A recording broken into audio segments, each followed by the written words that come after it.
Bulldog 6 has been hosting some advanced Rotary training on the tactical DCS server. This session was on air assaults, so essentially dropping dudes off while other helicopters cover the landing. Now, this ended up being a pretty engaging 6-hour session, so I've had to trim a lot. Bulldog's made the training docs available on the server. You can find the link in the event announcement. We had the training of the slides, then a detailed briefing, which I'll summarize now, and then a mission applying those principles, after action review, a second attempt at the mission, and a final after action review.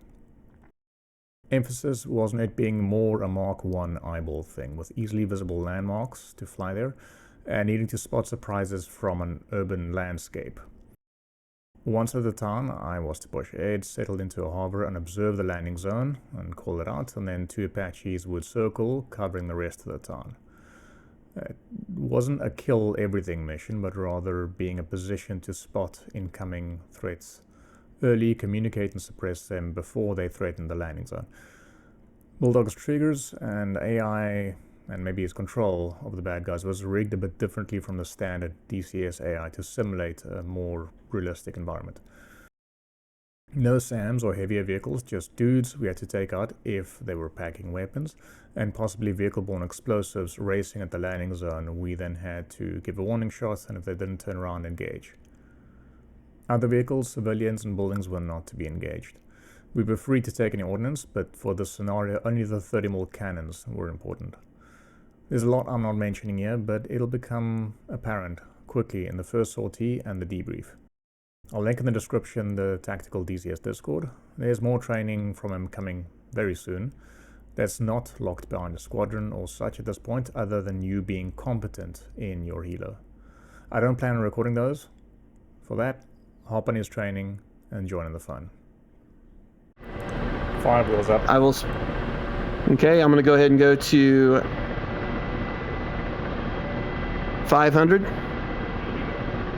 and 80 knots. So we're almost looking at it, or we're almost in like a line formation. We'll talk about formations like that, because we should be about 2 rotor widths away from each other. That's how close we should be when we're in formation. You want to be tight. Yep. Yes. Tight. And not just to the left, you mean.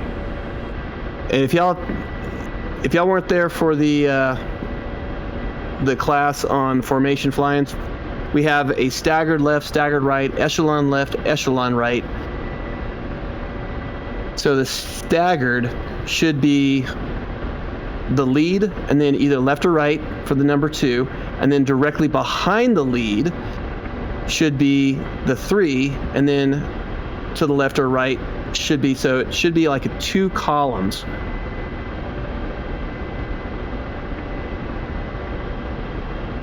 This is why I sat in the front seat.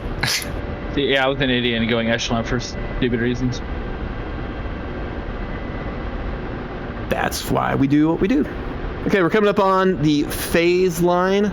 Here is our phase line taco in between the smoke. I see smoke to our 10 o'clock, smoke to our 1 o'clock, and then off in the distance, smoke to our 2 o'clock. Everybody has eyes on? Yeah. Okay, so we have power lines in between us and the objective. If you think about it, here is our road that we're crossing. We keep the road to our 9 o'clock in visual, and everybody can see the power lines. It's an easy way to maintain. Power lines, road networks can be boundary lines, very easy as a identifiable landmark. So if you get an engagement zone, and especially when next week when we do support by fire, we might have engagement zones that are set up just like this. 2 Apaches are in between these 2 power lines to the left and right. This is your zone that you can engage. There'll be Apaches on the other side to the north, might be some on the other side to the south. And crossing fields of fire could be devastating, because you might be engaging enemy in your zone in order to preoccupy them so ground forces can move tanks or Bradleys or other stuff in the zone to the left or to the right of you. So a lot of times, and we can do that on the Apache, we can actually put our zones for our coverage in the Apaches as a reference point. And the FCR also helps out with that, because if you track targets that are outside your zone, you could maybe send that to higher and say, hey, you know, the next zone over, or you might not care anything about that target and just go ahead and delete that from the memory when you do your FCR, so it doesn't take up so much space. Primary zones and no fire zones.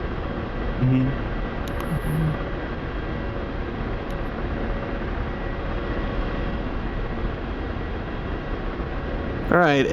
Now, as we get a little bit closer and we get ready for the staging area, we could pick a spot that go ahead and we can fence in, or you can go weapons hot or weapons hold. So we cross over this, what looks like a oil line, this pipeline. This will be our go ahead and go weapons tight. So only if we get engaged is when you're going to fire. Oh, ID off to your 3 o'clock. I do have Wrangler flight. They're holding there. yeah, tally. Okay. First Chinook confirm. Apron. Now, at what point did y'all see those, by the way? The whole time. When you pointed them out?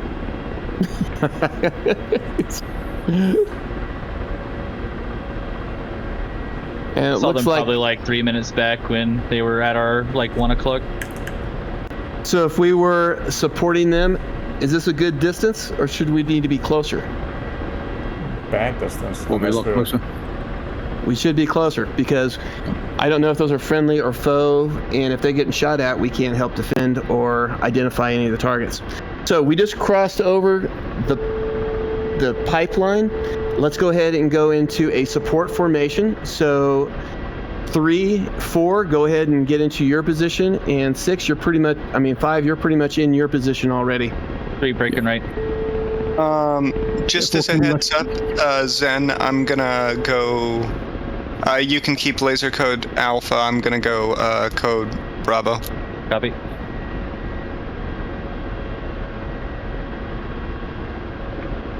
So both have done. 2 is going to be still in formation with me. 3, you're still taking your formation. Be a little bit further out, so you can identify what I am, but you can't identify any markings on me. And that's a pretty good distance from where you're at right now. That looks like good small arms range that you're right at their max for. And I'm still looking for 4. 4 is still crawling up. He's back behind you at Yeah, I'm on the 7, 8 o'clock. 9 o'clock. Should 2 be directly behind you right now, or staggered to the side? Staggered, still staggered. Okay. Because we don't know if it's a hot LZ or a cold LZ right now. So guys, do we see anything off in the distance to our left, to our right, to our front? Smoke front, 12 o'clock. Power lines off to our left, and a wide open expanse with some other power lines to our right. In terms of threat or identifiability, nothing except the hot grains and sands. And smoke on the 12. Smoke on the 12. So we got smoke on the 12, so we don't know what that is. Could be an explosion, could be nothing, just could be a pit, a fire. We don't know. We can't say that that is our target. But everybody sees this plume of smoke, but we're currently 500. What's our AGL? We're 150 feet now. So we're getting closer. We're 150 feet above the deck. And you can see how all the hills to the left and right of us, it's hard to see over that. So if it's hard to see over that, that means it's hard for them to see us. Wait, when were we supposed to start losing our altitude? You follow I the guess lead. when you were. So Following the lead, we were supposed Okay. to start losing altitude as soon as we started crossing over phase line Taco. Oh, okay. Because remember, phase line Taco, that was going to be, hey, enemy, we're now in the engagement or danger zone, so now let's think about not getting shot at. And now we're getting closer to the objective. We're less than 10 mics now? It's 10.6 4 now. minutes. About 4 minutes. So about 4 minutes out. 12 clicks. 12 clicks. Okay, so we're not at the 10. I was kind of thinking we were about 10, but about 10 it's clicks out. 11.2, but yeah. Have you got anything on the That's back. sensors around there at all yet? It's Say not again? too soon for sensors. Can 'cause you there's- throw the sensors around the engagement area and see what you can see, identify? There's a hill and a ridge line in the way. Yeah. That's right. just So see the we power lines we in the can't weather. see It's them, Yeah, can you we? can see whatever you can No. see. Negative. So if we can't see them, they can't see us. So that's a great ability to come in. We're only 150 feet AGL, so we're doing a traveling overwatch, right? Definitely. So now, this is a great spot. We're 10 Ks out. We might scoot in a little bit closer. But at this point, we're about to pop over. I would go ahead and tell both the Overwatch Got guys. eyes on some guys. Okay. Yeah. Copy So, that. So I'll for this start point- scoring. So both 9 clicks. 3, 4, and 5, go ahead and break formation. Go ahead and get eyes on the objective. Make sure you're not too high up. First, identify to make sure there's no air defense. 1 and 2 is going to hold position here, and we're going to orbit, and we're actually going to land right near the hill until we get word from y'all that you got a clear picture of the objective. Copy that. So you Okay, see how this fine. terrain here that y'all are about to cross is kind of hilly? This is a great land feature that we can land just on this side and be a staging area for us. Massive flames in what might be the landing zone. Three, I have identified enemies around the LZ Alpha, multiple soldiers carrying AKs. They are fit the description of enemy. They are military Asian males wearing the special little baker's looking hat. They have vests on as well, and that's what I can tell so far from my tabs.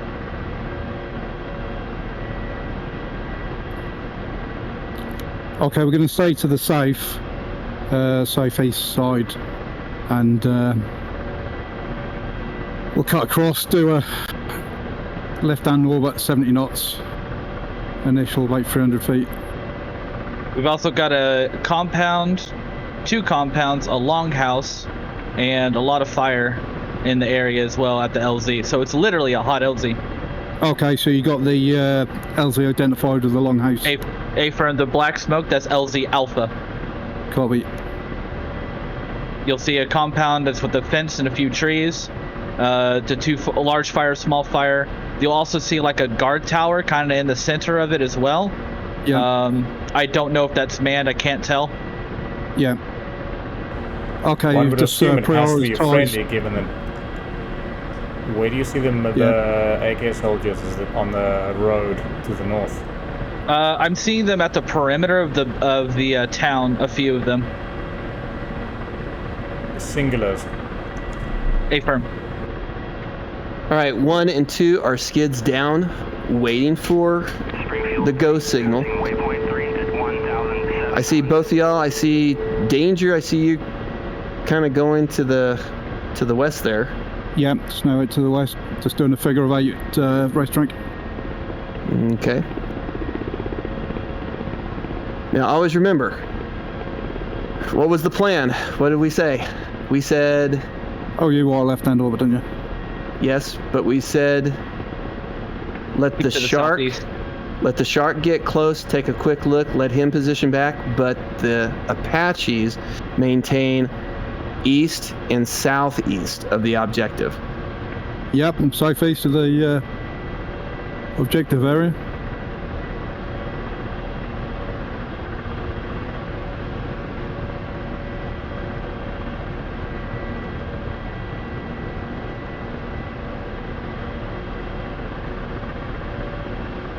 Can you see any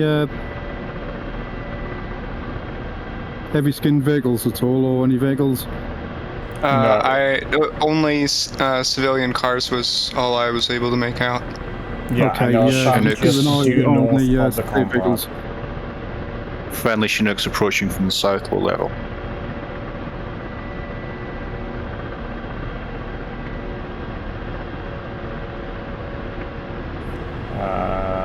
Currently, I do not see past the compound, much past the flames. That is a blind spot for me. Okay, so you know part of that limitation, so you'd have to relocate to the maybe further west of that position to try to see if you can get a better view, right? West is more Hey, smoke. Volk, I would push to the east. You'll have perfect so- eyes over the LZ Alpha, then compounds. Plus, you'll have sight lines into the streets that go east, I think east and west to see if Yeah. any vehicles are pushing in as well. So there are at least I'd two set up civic east. vehicles, possibly static objects on just north where that singular dude is as well. A-firm. I have no visual, but you've got a little bit better eyes. I'm just kind of using my eyeballs. So yeah, position east. Once you're set, then I we see can you. probably call it go. So we'll wait for your word to position to the east. I just want to check out the blind spots of the smoke. A-firm. Lower gear. Lower gear. Any eyes on vehicles, improvised explosives? We have that's all right. identified from the Shark one vehicle so far, but we unknown what its capabilities are besides civilian. There's cars just around some of the dudes standing there, but they all seem to be like sedans and the like, so. Hey, a sedan can be just as has a big explosion as a Toyota. Could also be their But- getaway car. True. My point being is no obvious technicals. Can't see into these guys' back seats. You have to just pay attention to what the activity is doing.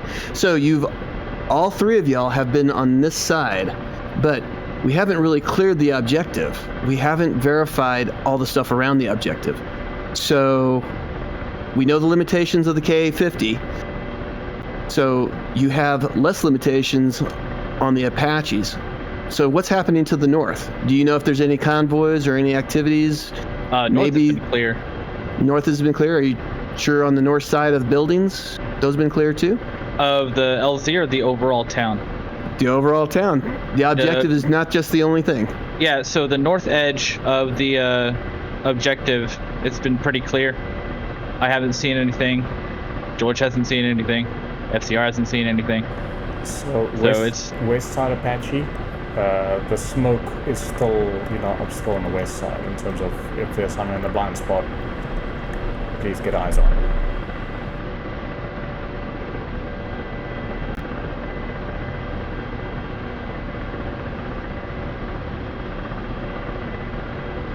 So if you're providing that overwatch and you're flying directly over the objective, where is the one place you can't see? Below Sorry, you, beneath you. behind you. That's right. So trying to provide overwatch, you never want to put yourself in a situation that you can't always have eyes on. So distance, that's why we do the circle. And it gives you standoff capability.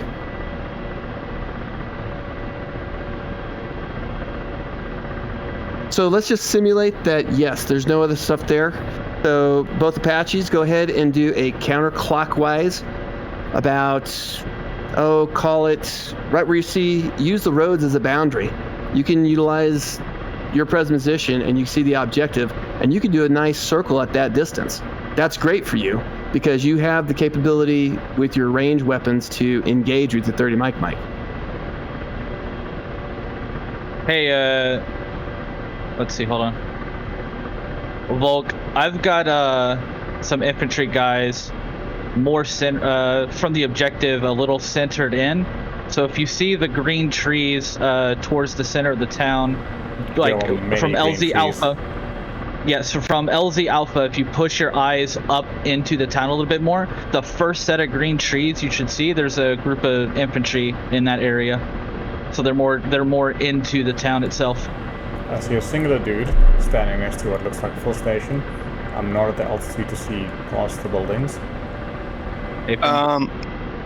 If you look towards the smoke, there's like a grove. There's a guy standing next to a building there. It might be to your right-ish. It is... I don't even know what direction that'd be. But it'll be just right of the smoke from what I believe your present position is. Yeah. All 3 crossing your tail. I said seeing singular dude. At the boundary of LZA.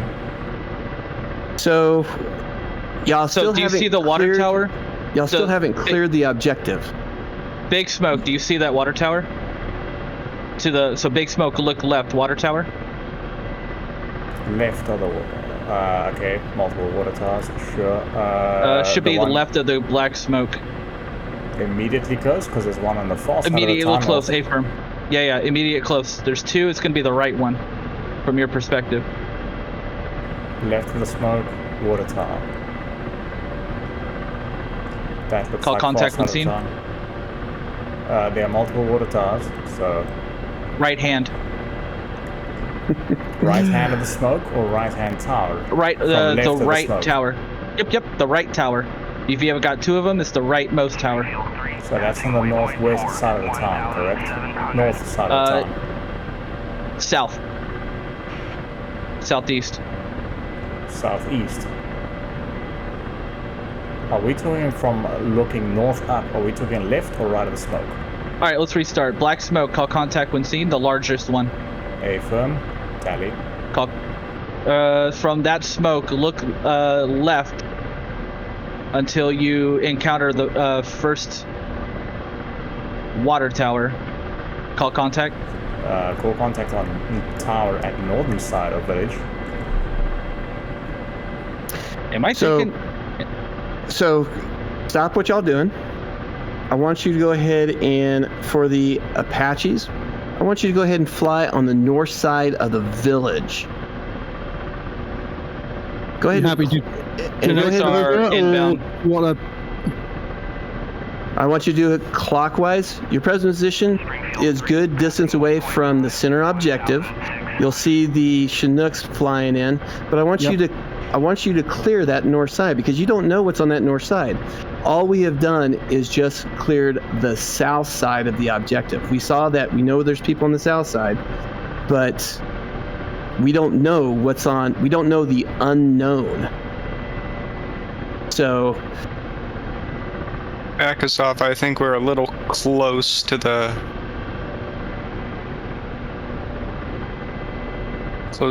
town from here. Number 3 Zen, eyes on water tower. From that water tower, you should see a grove kind of behind it. Smaller Sure. trees. Affirm. Target- Too low to see Target should be, Tolleson. yeah, target should be within that area. How fast should we be moving as we're making our orbits? Your orbit speed should be anywhere between 60 to 80 knots. Okay.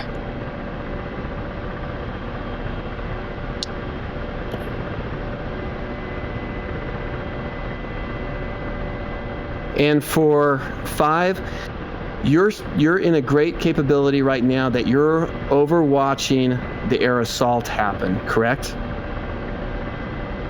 I'd like to be a little bit closer and maybe a Okay. bit more nose on. So you know where the guys are, you know where some of the enemy is, so you're now providing that overwatch to them. The other guys up north, Pushing from waypoint 3 at 1,500.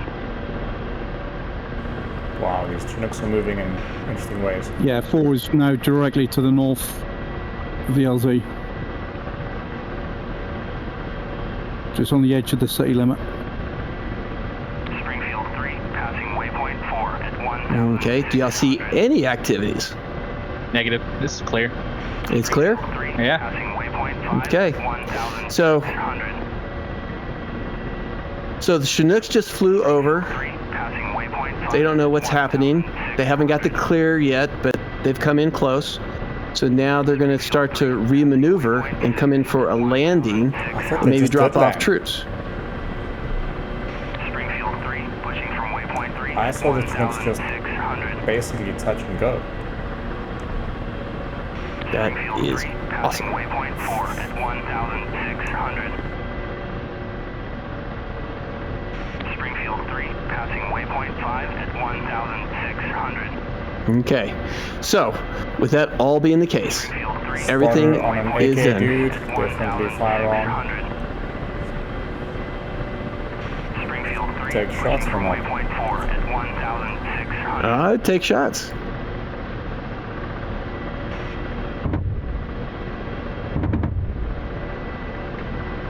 Is that only the Kamov's bailiwick, or is that for any of us? Nope. So you're clearing the objective, right? You don't see anything, and you verified. So the Chinooks just came in. They come in and they're just verifying. Okay, stuff is there. So now we are going to be the air assault. Both me and Liminal are going to come in.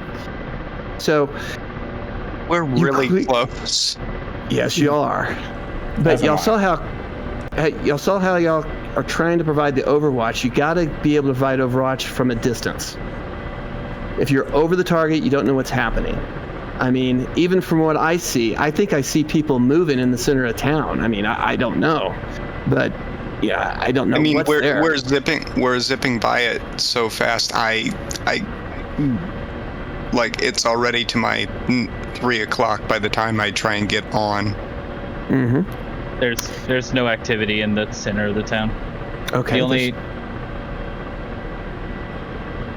all I've spotted so far is a non-static vehicle and the troops that are in the grove, which I tried to talk 2 or 3 onto, and then we've got more. Not at my altitude, not with that smoke angle. Yeah, I understand. Okay. That's why I said tried. And then we've got other than that, that's all we have, and they're mostly in the center, more south-facing edge Okay. of the town. So keep eyes on. You're telling me it's clear. So both 1 and 2 are going to go skids up, and we're going to go to the objective. And we're going to go ahead and land in the objective and drop off troops. So we've got also have infantry on the edges, perimeter, just outside of the objective as well, which we called originally. Do you want us to hit those before you come Do in, they have or guns? If they got Yes. guns, oh, then you are cleared hot. Yeah, I saw. The rule of engagement was if they have a weapon, they are considered hostile. all right? Well, 3 engaging. We're going to see what's going to happen. I got. 2, are you up? Dude, I had a mass bump and so is Roaster off, but he's watching it now then. Oh, okay. Oh, 2, you're not flying? If I'm not flying, I'm just Okay. watching. Okay. All right, so I'm going to go ahead and land in the objective.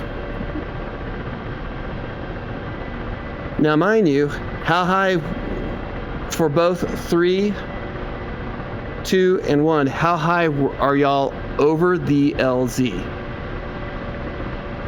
So it's currently at 500. Okay. That's between 150 and 400, depending on how I'm churning and looking.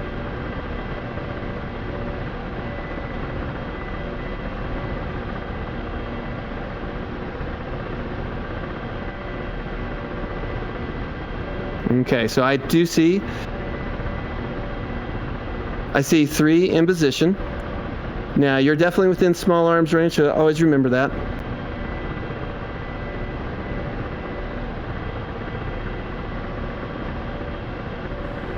Oh shit, I got gunfire. Tracer fire from the left. Tracer fire. Okay. So, oh shit, loud tracer fire. I thought you Dudes. said this. I thought you said it was clear. Engaging. What the hell? So now I'm breaking away. Massive group of infantry. I think they might all be dead. Apaches. See, I can't drop my guys off Apaches, until y'all tell me it's clear. watch for tracer Where have you fire. taken fire from? Apaches, watch for tracer fire. I'm firing towards them. That's where they were. Can't see past the corner. I don't remember calling clear. I remember calling contacts. And then, hey, we're ready to fire. East side Apache. I don't ever. Do you see the I never tracer said it's fire? clear. I see tracer fires. I'm engaging. Okay, they should all Infantry be are dead, just but I good. can't see past the Yep. corner. I've got them. They're dead. The ones that you're engaging, they're dead so far. And past the corner. Looks like we got a few. Yep, I got a few tracers coming back. Oh, I don't have visibility on them. dude on the Engaging. north is still chilling. I called that one out like ages ago, but Yeah. that's why I said, do we engage or? If Yes. they have You said guns. yes. Remember, and we started the rule- engaging.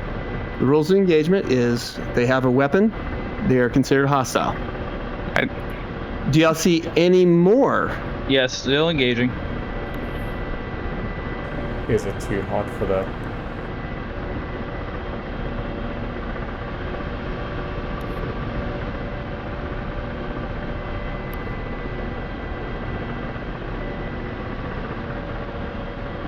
I've got a vehicle not moving.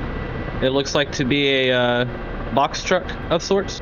It is not moving and does not look has any hostile intent. It's just sitting still. What, store the target?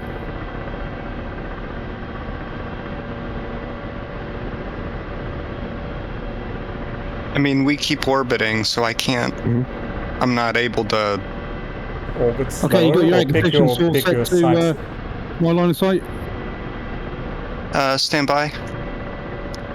Either fire slower or pick your angles about this time you're going to cover this lane or this, thing. Pilot line of sight. Slaved. Oh, you haven't got a slave to it straight away, just in case I do see something, you can go bang straight to it.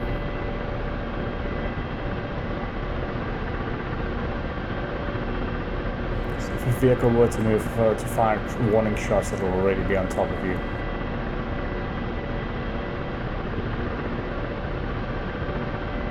Okay, so we're gonna go ahead and stop mission now because we're gonna do a quick after action review.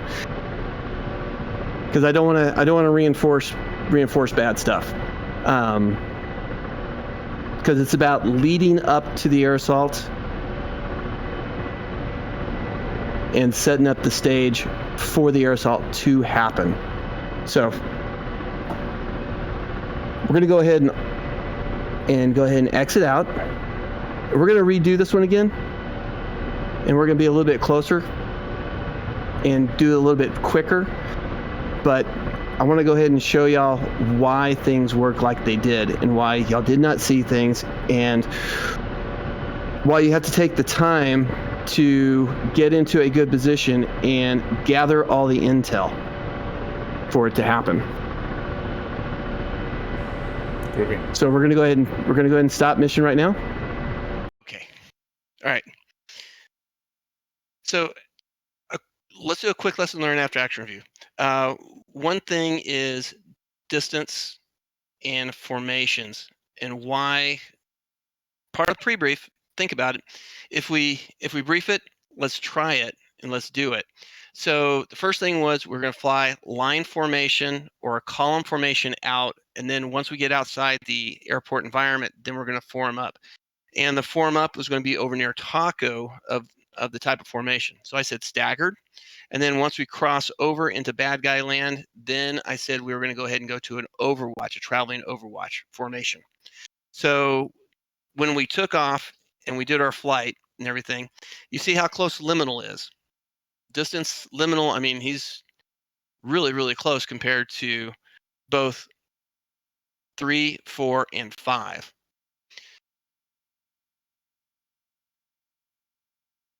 Think about us being together. The wider we are, the bigger target that we can be seen, the easier it is for people to pick us out. If we're closer together, harder for us to see, harder for us to get picked out. It goes with the same concept of a flock of birds. If you're in that flock of birds, the likeliness of you getting shot is minimal compared to if you're a single bird on your own and the hunters are out there, well, all the hunters are going to hit you. So closing formation, really, really important, because the distance between the 1 and the 5, I mean, that could be a full minute. And if we have to cross over a phase line or an objective time on target, we want to lower that to as minimum as possible. So then we said staggered. Okay, so what is a staggered formation? So as you see here, staggered formation, staggered left. So 1, and on the left side is the number 2. Number 3 should have been in this position. Number 4 should have been behind. Number 5 should have been behind. So that would be a staggered formation. We're close enough, but we're still within about 3 to maybe at the most 4 rotor widths away from the next helicopter. So formation flying, what did we end up doing? We ended up doing some kind of echelon staggered something, but that's okay. But that starts okay, what were we going to do? What was the plan to do? So then we cross over the phase line. We know that we have the helos and we have the Chinooks. So we crossed over the phase line, and then we went ahead and went weapons hold. Weapons hold, only fire if you're getting fired upon. So you described it as tight in tight. the... I'm sorry, tight. Same thing. Weapons tight. I'm told they're not, but yeah. So only if we are fired upon. And then we were going to cross over an oil line, and then I said, okay, now let's do traveling overwatch. And that overwatch was going to be 2 o'clock position, 10 o'clock position, 6 o'clock position. Far enough away that you've got great fields of fire, you can see each other, and you can defend each other. And your most valuable asset is in the middle. So that's using 3 ships. If we had 2 ships, one would be like at the 2 o'clock, one would be at the 7 o'clock of the formation, providing that overwatch, or vice versa, a 10 and a 4, making sure everything's covered. Now, our distance away from the Chinooks that we were going to simulate that we were going to escort, and I was showing you the distance, I was like, okay, is this a good overwatch? And everybody said no, because if they get fired upon, we can't see them. But we continued on like it is because the mission was you were escorting the Hueys. They were the most important thing. So y'all went to the formation. So this is what y'all consider a staggered formation or an overwatch formation. I see 1 in the 3 o'clock, 1 in the 6, 1 in the 7. So if we had any enemy contact here, what would they have done? Who's just the first shot the center element. Yes. He would be able to see, yeah, they're getting hit, and he could direct them. But where is my wingman to the left? Who's covering the left side of the formation? He's really far back. He's not providing that capability of being up here in essence screening to make sure if there's anybody shooting, he can take a couple of shots. These guys can't take any shots.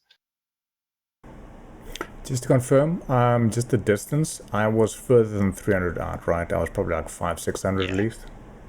Yeah, you're pretty much in a good spot.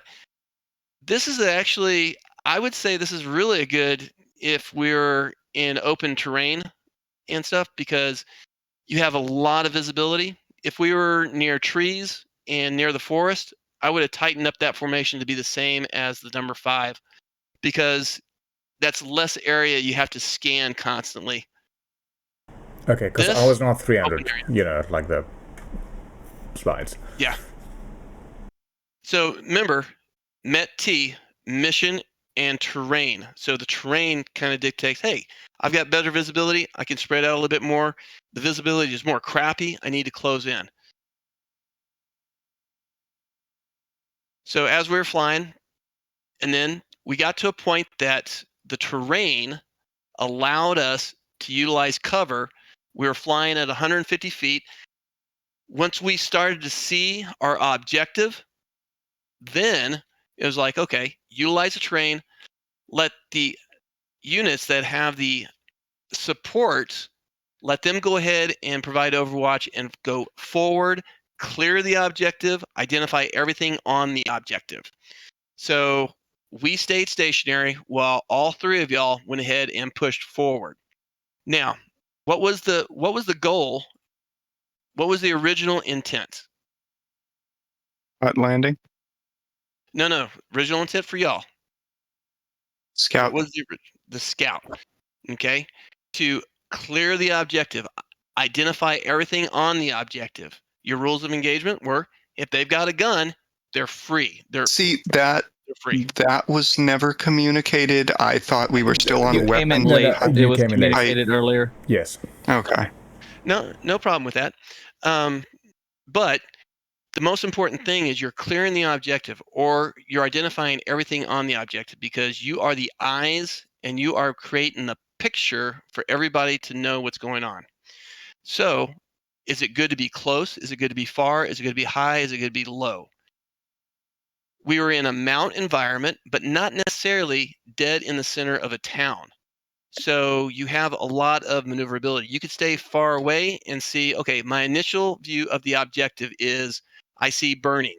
I see stuff. So one guy got stationary. Let's see right here. Okay, there we go. So here's our objective, for example. There's the number 5. Number 5 got pretty close, and he was using his camera, and you were looking at things through your camera, right? Yeah. Mostly. Okay. Well, Mostly. 60-40 maybe. Out the But you cockpit saw the versus scope versus out the cockpit.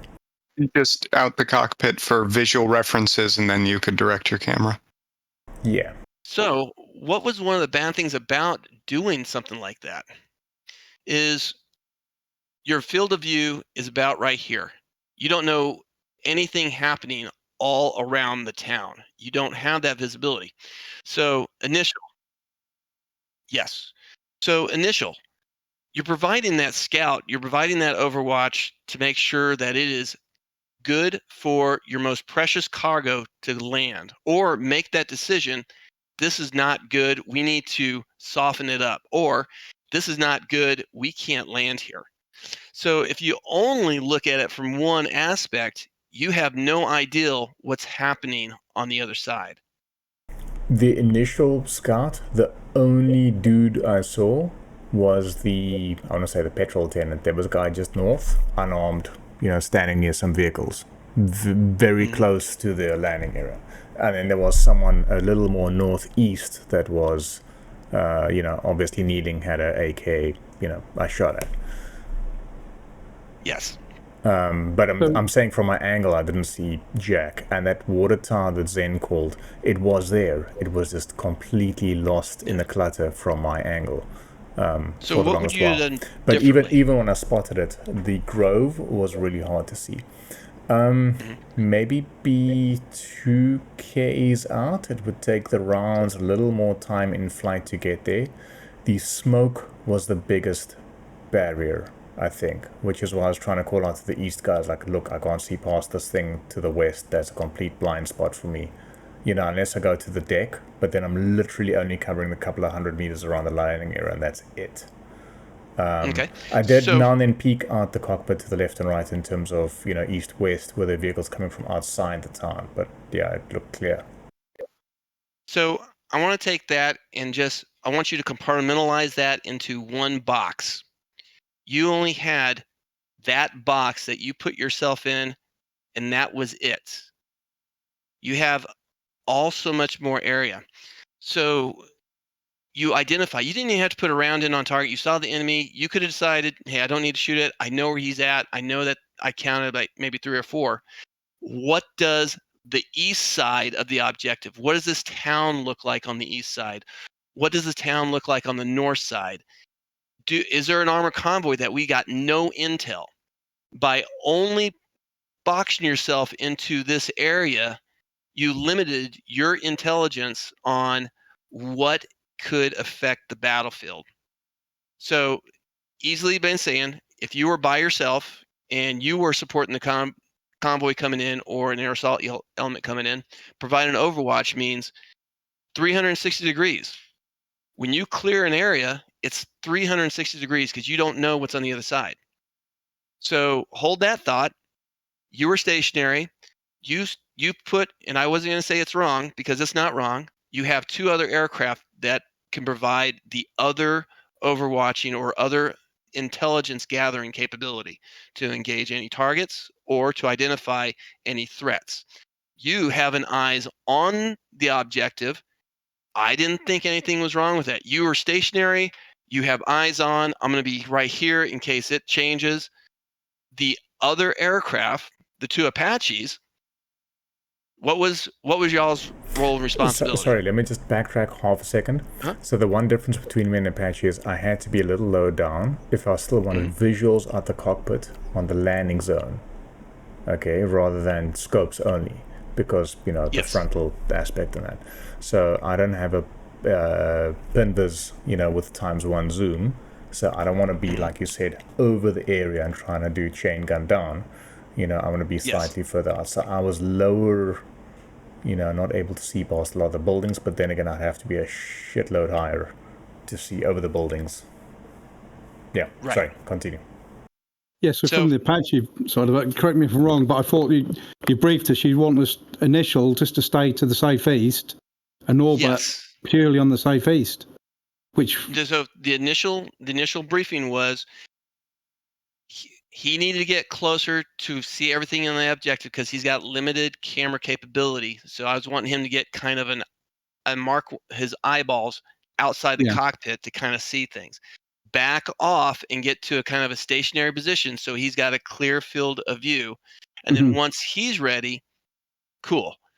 At that point, y'all were cleared to start orbiting and clearing the entire objective. Yeah, I was just waiting for the call of, like, yourself to move forward. And that's, to me, that's what initial I think I would have done different from myself. It's just more of a standoff. I don't know if that's like a time constraint or, you know, how you normally approach it, but like on the approach in when we're, you know, 10k out and we got that terrain masking, just pull into like a BP, throw the sensors forward and get a better overview from a lot further back. Get your initial. And then, get that, and then get the identifying features mapped out. Lock up and store what you can, because from back there we would have identified the LZ area and some of the key features. So again, that puts you in the same situation he was in. It puts you in a box. So that's good for initializing, assessing the initial setup. And now I'm not getting stuck into that. Just using that as an en route, building a picture. To set your, not waypoints, but to set your landmarks so everybody can be on the same page. Yeah. And then from that, I would have gone into a very wide, higher, to set a small arm, left-hand orbit, with wing in trail, like looker shooter, working our way in, and like just identifying, like in the pre-brief, the quadrants and the avenues of the traffic routes. And just, you know, concentrated more straight away on a wider orbit with a bit more altitude to look in.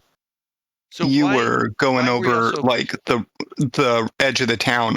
About all I could do is the town would have been from like my 2 o'clock, 2:30, and okay, let me look at, and it's gone. We're in azimuth. Yeah, I mean, like when it's like that, you just need to be on the floor because it give you a lot bigger picture. Plus, like eyes out and not rely so much like looking through the straw, the TDAC.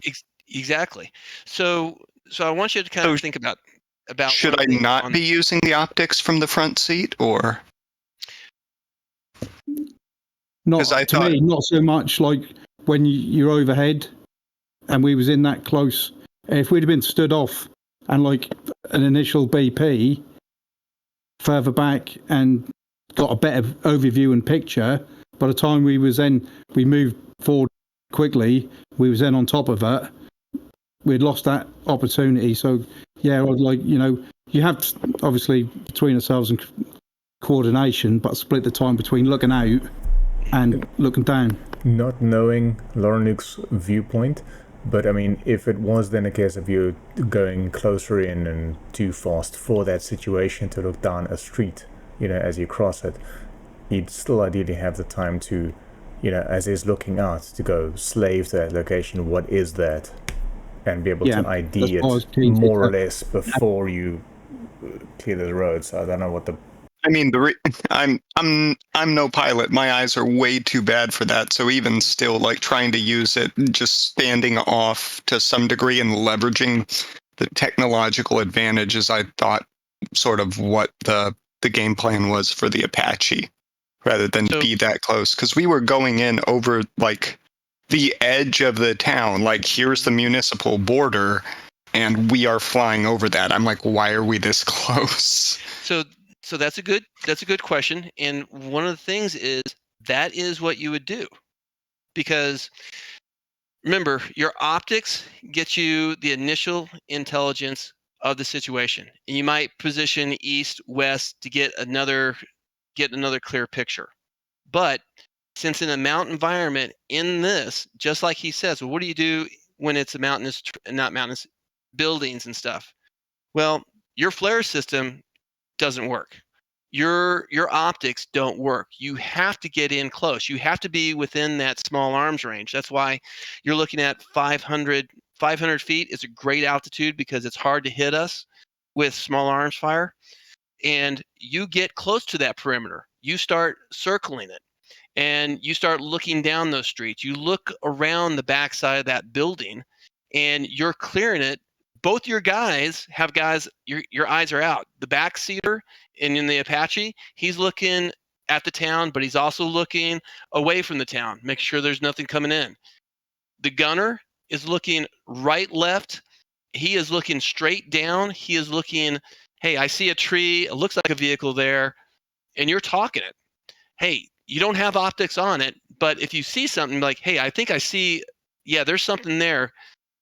And you tag it mentally, and you say, yeah, right there, there's a landmark. He's just north of that landmark. He's north of that mosque. And you clear it. You got to be close, because, and the other thing was, remember, we said counterclockwise, right? So flying over, we're south. The shark did his thing. He pulled back. But now, who went clockwise? Who was that? That was us. So he went the right way. You went that way. There's nothing wrong with that. If it's briefed, do it as briefed.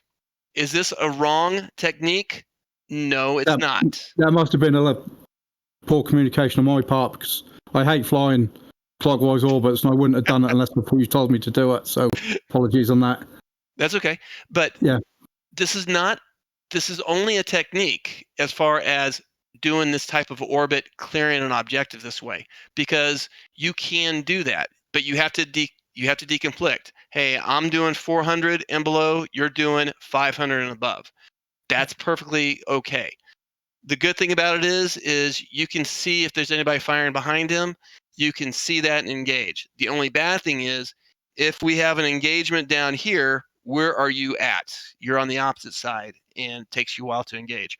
So if it's a two-ship, I'd always say orbit the same direction and be on opposite sides, so you can see the other aircraft and look at your objective at the same time. And you're covering all angles if something pops out. Well, not all angles, but most. Something popping up.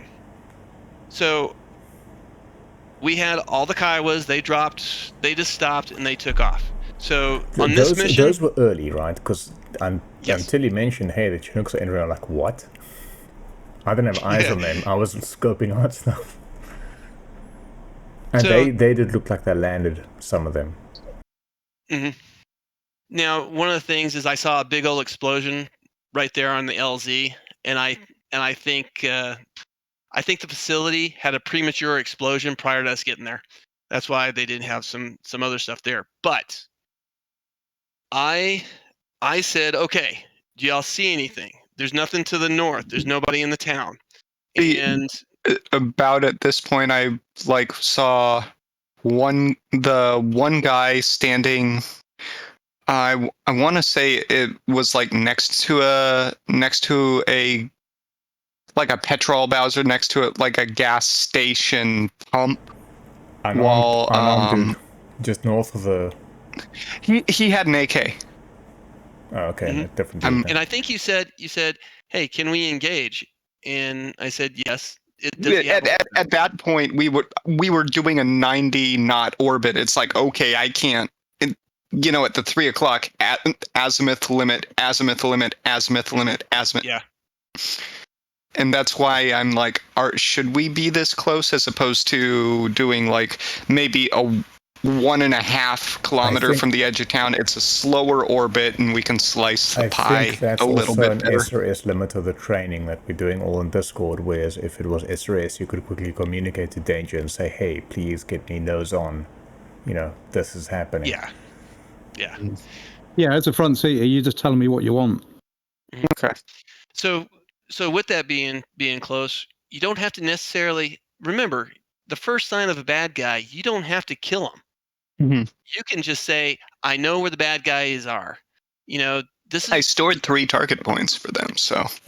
Yes, but if we go back, those 3 target points that you stored, they are not going to be there because they were moving.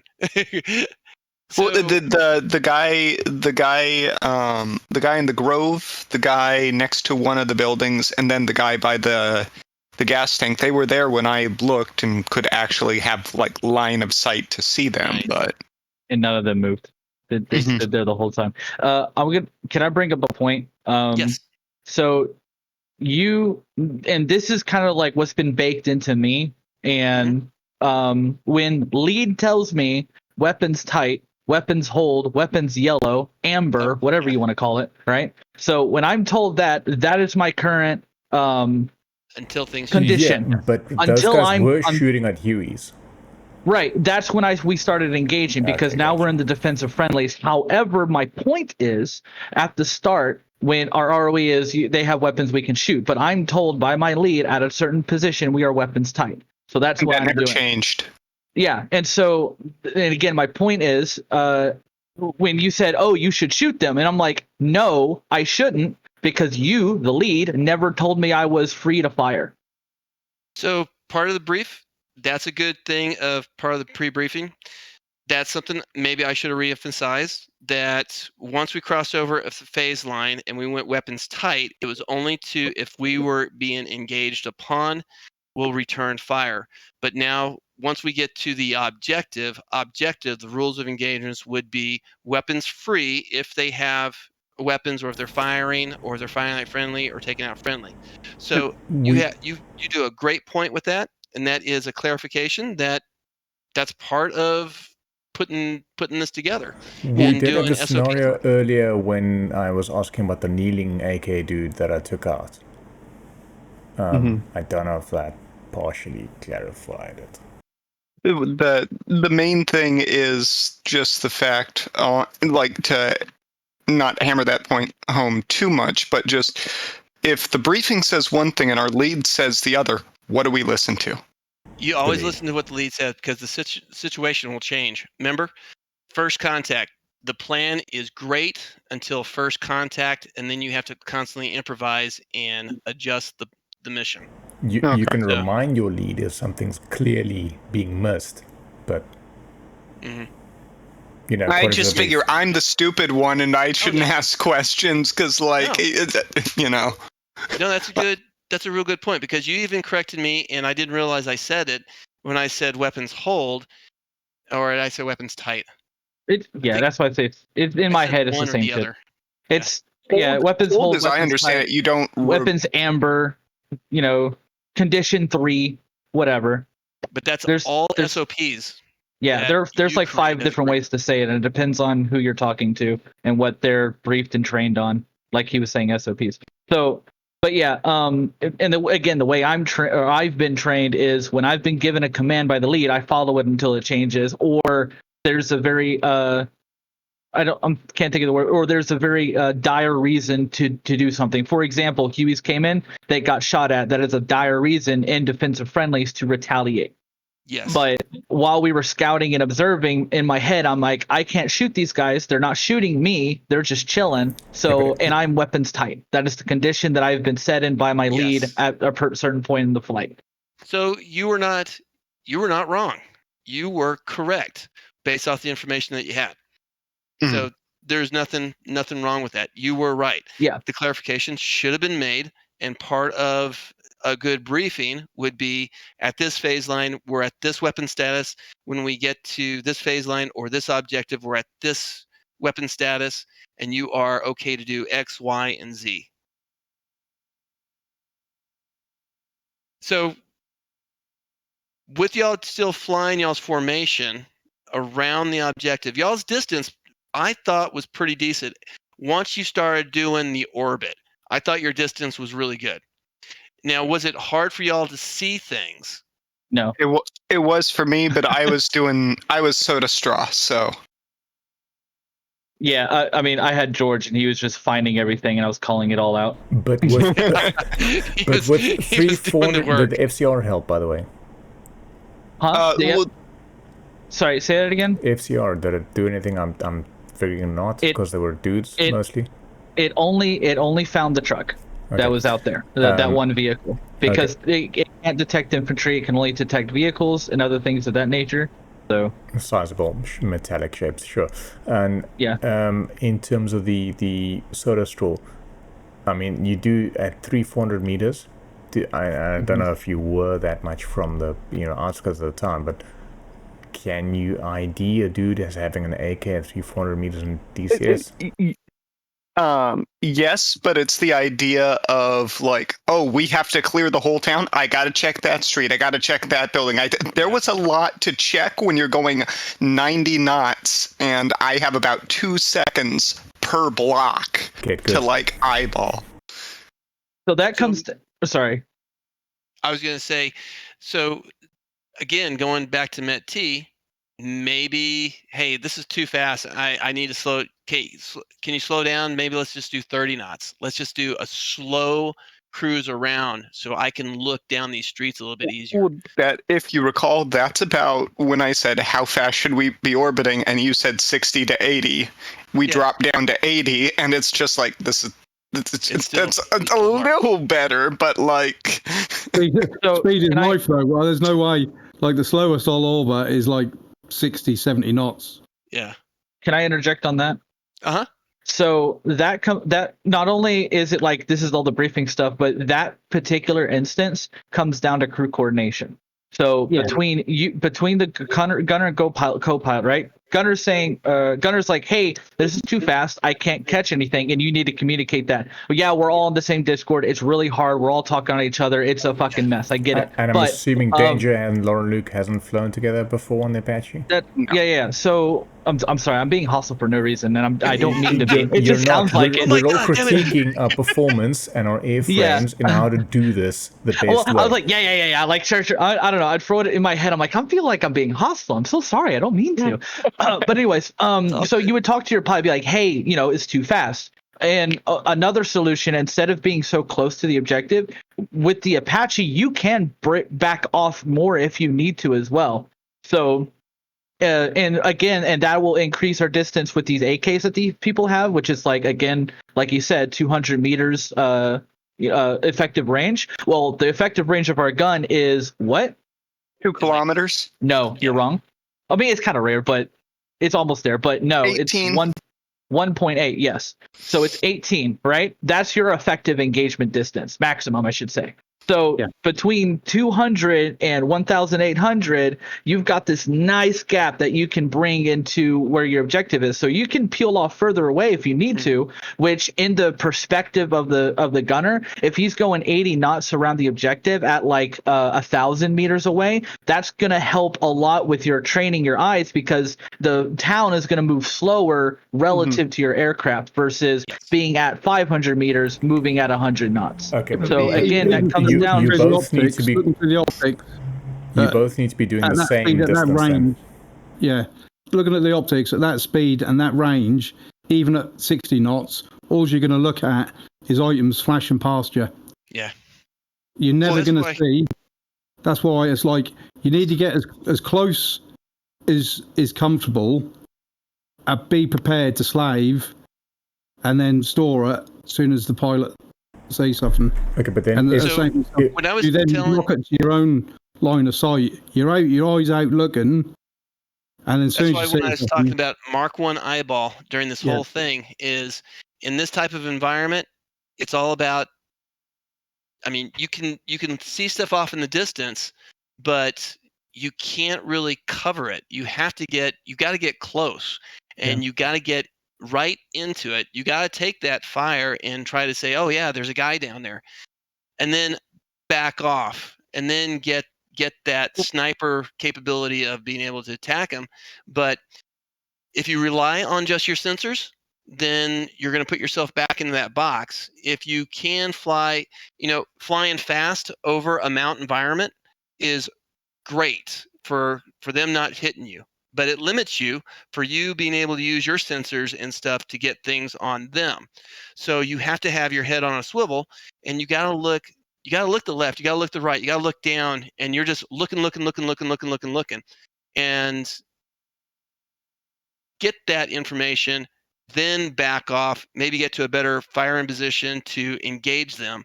You don't, I always say this, you don't have to immediately, oh, there's a guy there, there's a tank there, there's something bad there, I got to engage them right now at my present position. You can gather all the information. Oh, there's one guy there, and you attack him, but you don't realize that behind the corner there's 12 other guys, and if you just turned around, you would have saw him and saw the other guys, and you could have backed off and took one round and destroyed the whole building and them with it, instead of taking one guy and then the other guys dispersing out of the way. Well, I'm that's- imagining that's- that you'd need to do at least 3 orbits with a human, George, I suppose you can point him out the side. You'd at least need to do 3 orbits before you've got any kind of clarity about what's down all the streets, or, you barely manage to see something and you put your line of sight on it and you go, right, I need to pay attention to that when we get back around.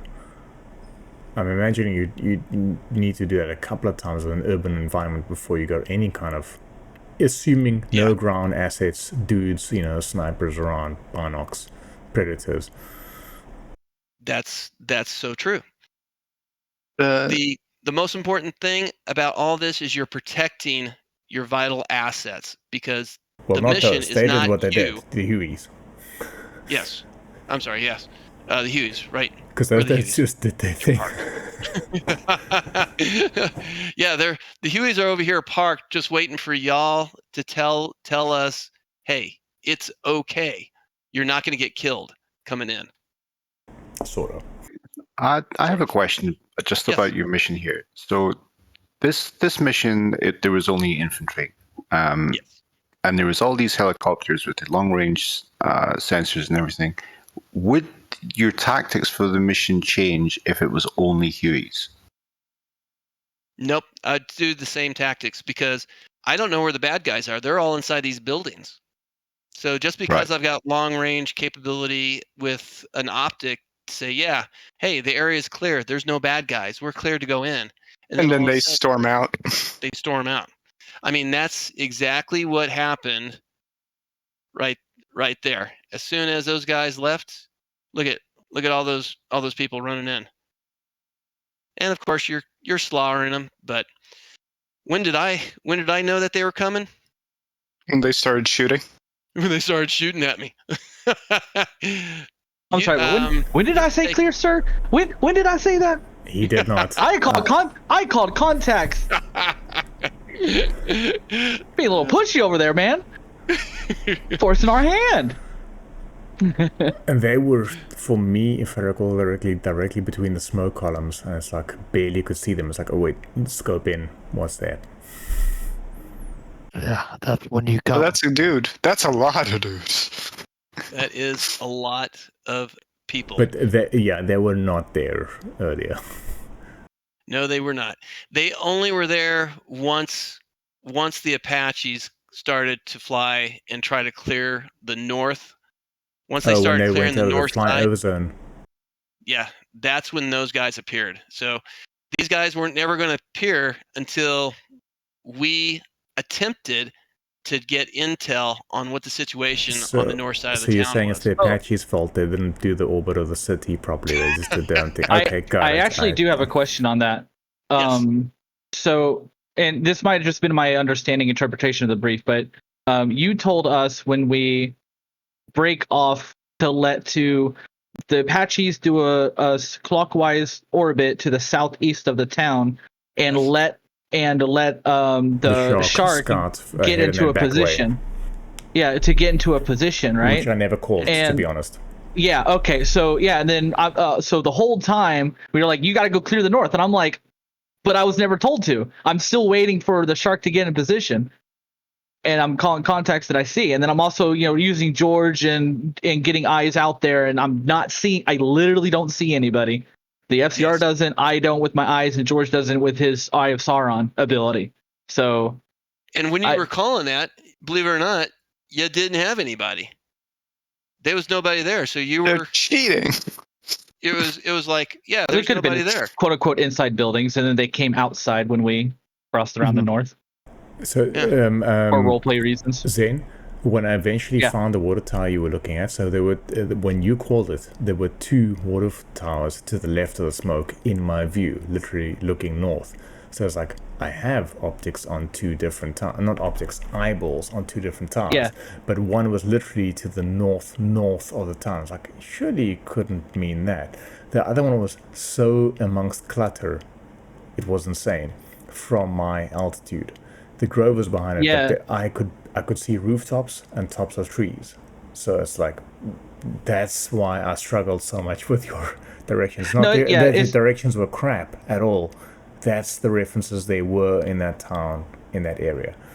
Yeah, no, I understand. I understand, and I do have talk on experience, and that's why I was like, okay, let's restart. Look at the large smoke. Call contact. Got it. Okay, now slew left, or look left, however you want to go for it.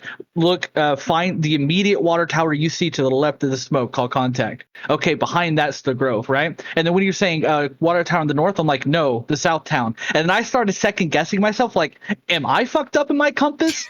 Is that the north of the town and I'm just back asswards? I'm like, no, it's not the north, it's the south end of the town. It should be the closest to you, closest left of the smoke. I don't know if you had eyes on the north water tower.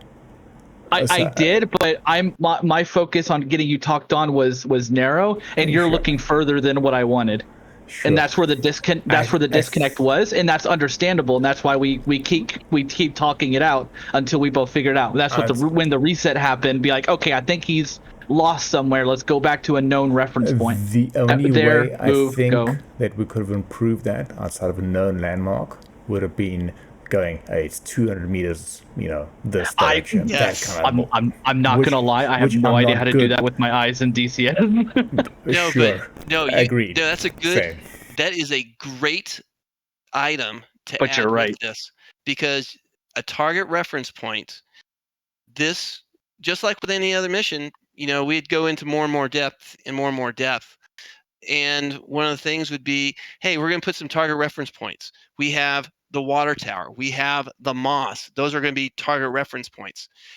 And everybody knows on the map, okay, if I say the target point 1 and that was the mosque, and I say, hey, target reference point 1, I see vehicles north of that, and everything, you got to do it in cardinal directions in DCS.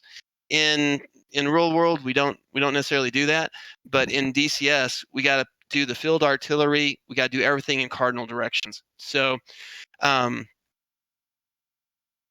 even as when these- JTAC, you do cardinal as well. yeah.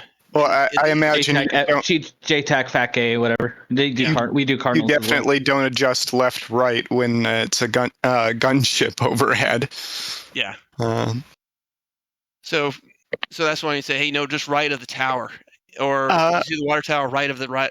Well, you don't know in reference to where the other. I had is. perspective, or I had a frame of reference of his perspective, and that's why I started using that to kind of help guide him. So that's where that came from. But yeah, I would have said, hey, look west, look east. But I knew where he was looking and where he was stationed on. So I was like, okay, look left. That's the quickest way I can get you on target. Just out of curiosity, I know the way it was instructed was the shark posts up, and then you got the two Apaches, keeping their eyeballs out. Would it have been better before even considering landing the troops to have all three of them just sort of circle the town, pick out landmarks, and then start to get set up into like a battle position for the landing? Oh yes, that That's is the point I was also making. great ideal. Because we know there's no air defense. At least we suspect that there's no air defenses there. So we kind of have a reasonable suspicion that we're not going to get shot with anything like a missile. We don't know for sure, but we're going to go ahead and clear the town. Let's go ahead and make sure there's not, from the intel that we received, that no surprise convoy of tanks all of a sudden showed up, because overnight, prior to coming in, they came from another town. So you can verify and kind of have a better idea of, okay, town looks clear. Hey, Shark, you see that water tower there? Yeah, that water tower, that's going to be a reference point. I'm going to use that if they come in. I'll be north of that. You be south of it. If you set up a position there, I'll cover you. Yes, you can talk between each other and talk multiple flights and kind of have a better game plan than just looking on a map and saying, this is what we're going to do on the map. Oh shit, those buildings, oh, that's way there. There's more trees there. I can't see. Let's scratch that and let's do this instead. Or even just be like, that's... Go for it. Just the idea of like, that's the water tower, that's the mosque, and the shark or the other Apache. Ooh, okay, I'd argue that for the final landing, you do want someone covering it on Overwatch. Oh yeah, absolutely. But like eyes on all the time, whereas the other two. I figured that was your job. Yes, that was really the shock. Sure. Yeah, the shark's responsibility was really that, because of your limitation on you can't look out the right side of your window very well. You can look out the left, but you still can't. You cannot get weapons. The gun. I had to get weapons on, and it's going to take 2 seconds, not 1. Yeah. So that puts you better in the position of being that one guy that the Black Shark, because you're such a stable platform, is a great platform to be, in essence, a mission commander for the overall thing. You could stand off and you can be like, okay, I'm hovering, I'm good, I can see the whole thing, I got my camera, I can see stuff, no problems. Hey, y'all are cleared, come on in. Hey, I need you guys to go ahead and make sure that stuff is cleared on the other side. Because you do have that limitation, it gives you that out of, hey, you're going to be the guy that's going to be eyeballs on all the time, and I don't have to worry if the Apache is now on the north side of the town. He doesn't have my back. Not to say the Apaches don't have my back, but... No, but just in this scenario, yeah. So there's a lot of lessons learned, a lot of things that for this just starting out, you saw. And one of the things I wanted to stop it is I wanted to show kind of, okay, here's a lot of things of why things didn't work and why some of the things just didn't pan out. We talked about Overwatch, okay? We talked about the limitations of some of those Overwatch and why it's important. We said, yeah, I don't see anybody else. Well, that's At that snapshot in time, you don't see anybody else. 2 seconds later, the whole brigade could be coming out the doors. That's understandable. It's not because it's a gameplay or anything like that. You're just given information that is current, and you have to compartmentalize that every time you do it and say, well, that was then, this is now. Now there's a whole shitload of guys running down this road that heading towards you. Well, you didn't tell me that earlier. Well, that was earlier. Earlier we didn't have anything. So y'all did really good, but I just want to emphasize, you can't see things. You got to look at what type of equipment you have and how you're going to best employ it and what the limitations is. The Shark, a lot of limitations, but you could overcome those limitations. If we did not have the Apaches, the limitations for you to overcome would be, yes, you're in this position looking over the objective. Now you're going to relocate over to the northeast, for example, or northwest, and you're going to check it out. And then you're going to hop over here, check it out. And you're going to hop it over to the south, check it out. And then you're going to like, okay, I've got a clear picture. I know some of the avenues where they might come down, and then reposition yourself to a better spot. By only taking one location, then if we didn't have the other Apaches, that would limit you on anything that's a surprise. And you could get a surprise. You could circle the town and now in a flat turn if there's something that requires optics on site. But it is slow. I don't want to say slower because as you experience the Laura Nuke, it depends. But you also don't have the zoom level. So for me to tell that a dude is carrying an AK is harder. You know, I can tell there's a dude there, but is he packing or not? Well, that's way harder because I've got a 23 times scope. And I think the Apache might have doubled that on the day cam. So that's why you got so much armament. But you better bait.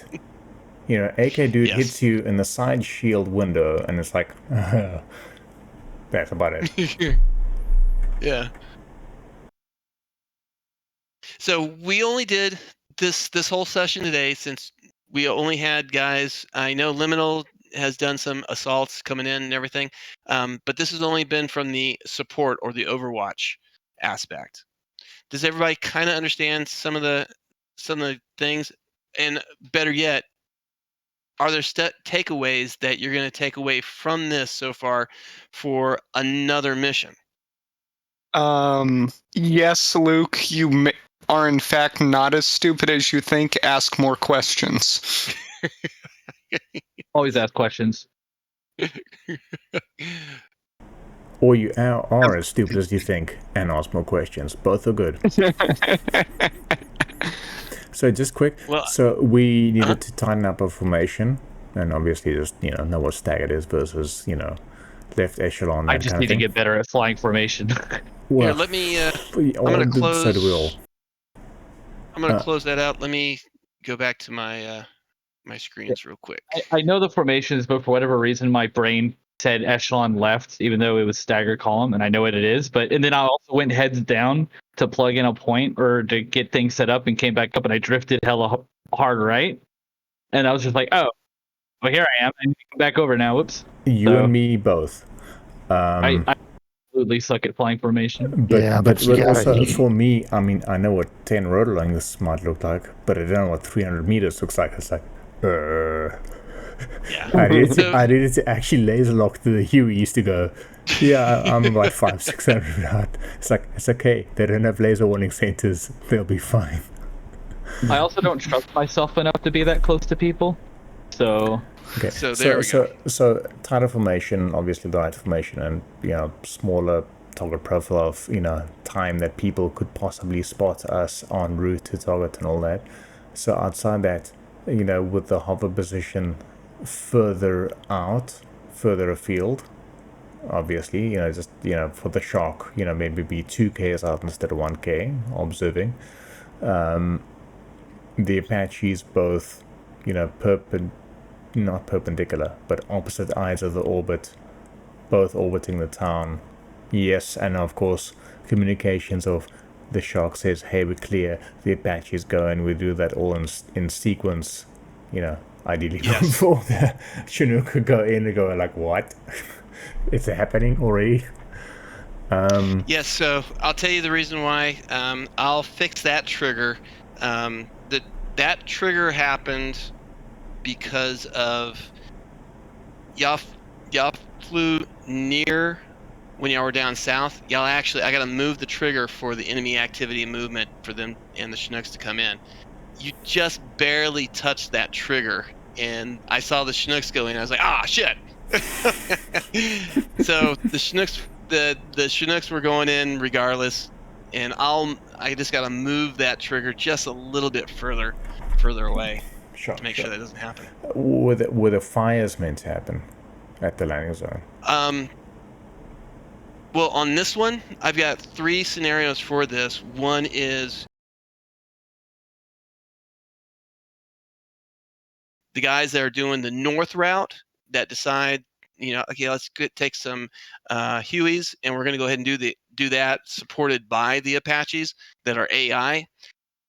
That's when we land, and that makes it a timed event being on the ground, because we got to be on the ground and they got to move, and we can't leave until those guys leave. But if we get lazy and we stay there, that's when bad things happen. So that puts a little more emphasis on, okay, we get in there, we land. Oh, there's a dude running up. Just like in Apocalypse Now, you see the lady when they hit the LZ on the beach, and she runs in with her hat, and she throws her hat inside one of the Hueys, and it blows up. Just like that. That can happen in real world, just like it does. So, But I did that because I wanted to be on that side of the fence to allow y'all to do the Overwatch.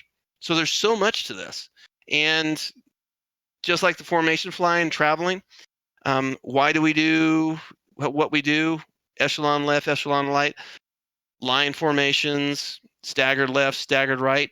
And the free, in other words, the free crews, that's usually the, hey, I don't want to see you. If I don't see you, I don't have to worry about you. You can go up, down, right, left. Just avoid me looking for you and being directly behind me. So I imagine that's just having any sort of spread in that way enables you, like, if you're echelon, everybody sort of has free fire in front of them, or if they're staggered left or staggered right, left side sort of turns a little bit to the left, right side turns a little bit to the right, and now you have good forward coverage of fires. So when we're traveling, we're not this right here, we're not really truly expecting any enemy. Okay. So that's why if there's enemy, say for example, you're staggered right, and the enemy is directly to your 2 o'clock.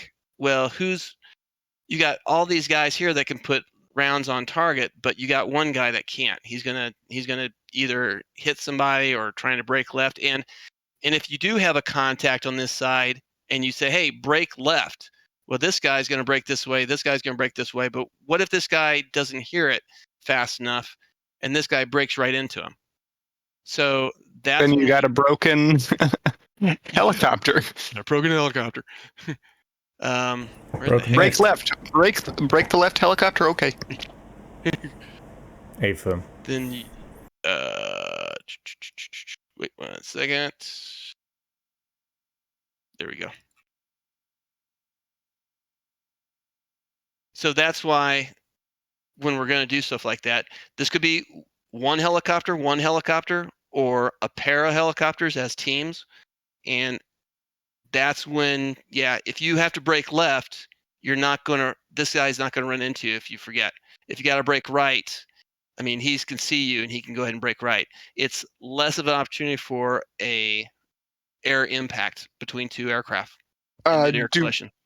Do either of those, you have the one on the left and you have the one on the right, are there any specific terms or names for those arrangements of helos? No, it's just traveling Overwatch is just, think of the term, you're overwatching each other while traveling. the formation itself can be dictated by SOPs. So this here is just a heavy platoon and a light platoon example. And this is just Overwatch of saying, hey, we're just two teams working together. It is strictly just techniques and SOPs. It's not a firm, this is what we do and how we do it. If you Well, I didn't know if they were guys, named. Like this, no. This is thing B, this is thing A, and whatever they're called. I mean, you could call this an arrowhead formation. I find it interesting that on the right diagram, that it isn't, L1, L2, and then the bottom left, W1, W2. Well, those are lead 1 and wingman 1, and then lead 2 and wingman 2. Oh, is that? Okay, gotcha. That's what the. That's my best guess, actually. That's exactly it. So you have lead 1, wingman 1, and then you have, in this as a heavy platoon, you have, here's number 2 lead, here's number 3 lead. And in essence, if you think about it, don't think about it like it's an arrow. Think about it as these guys are the front, these guys are the middle, these guys are the trail. Sure. Okay, but in the right example, you've got a second flight lead with one wingman. Yes. Okay, that makes sense. So we fly in teams. So a lot of times it's team A, team B, or normally when I was flying, we always said teams. So you have a team of 2. Flight of 4, team of 2.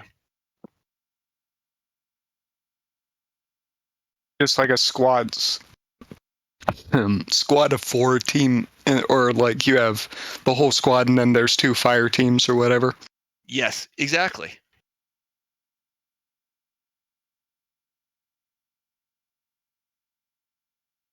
Well, I know we spent quite a long time, and these are just, if you walk away with putting something in your pocket for later on and then working and flying with other guys and saying, hey, we're going to do this type of mission, or we're going to go pick up a dude, he landed in a town. Oh, maybe it gives you a little better concept of, hey, how can I do this more, looks more better, sounds more better, works more better. And if it's more better, cool. And if it doesn't work for you, hey, at least I try to give y'all something. Mm-hmm.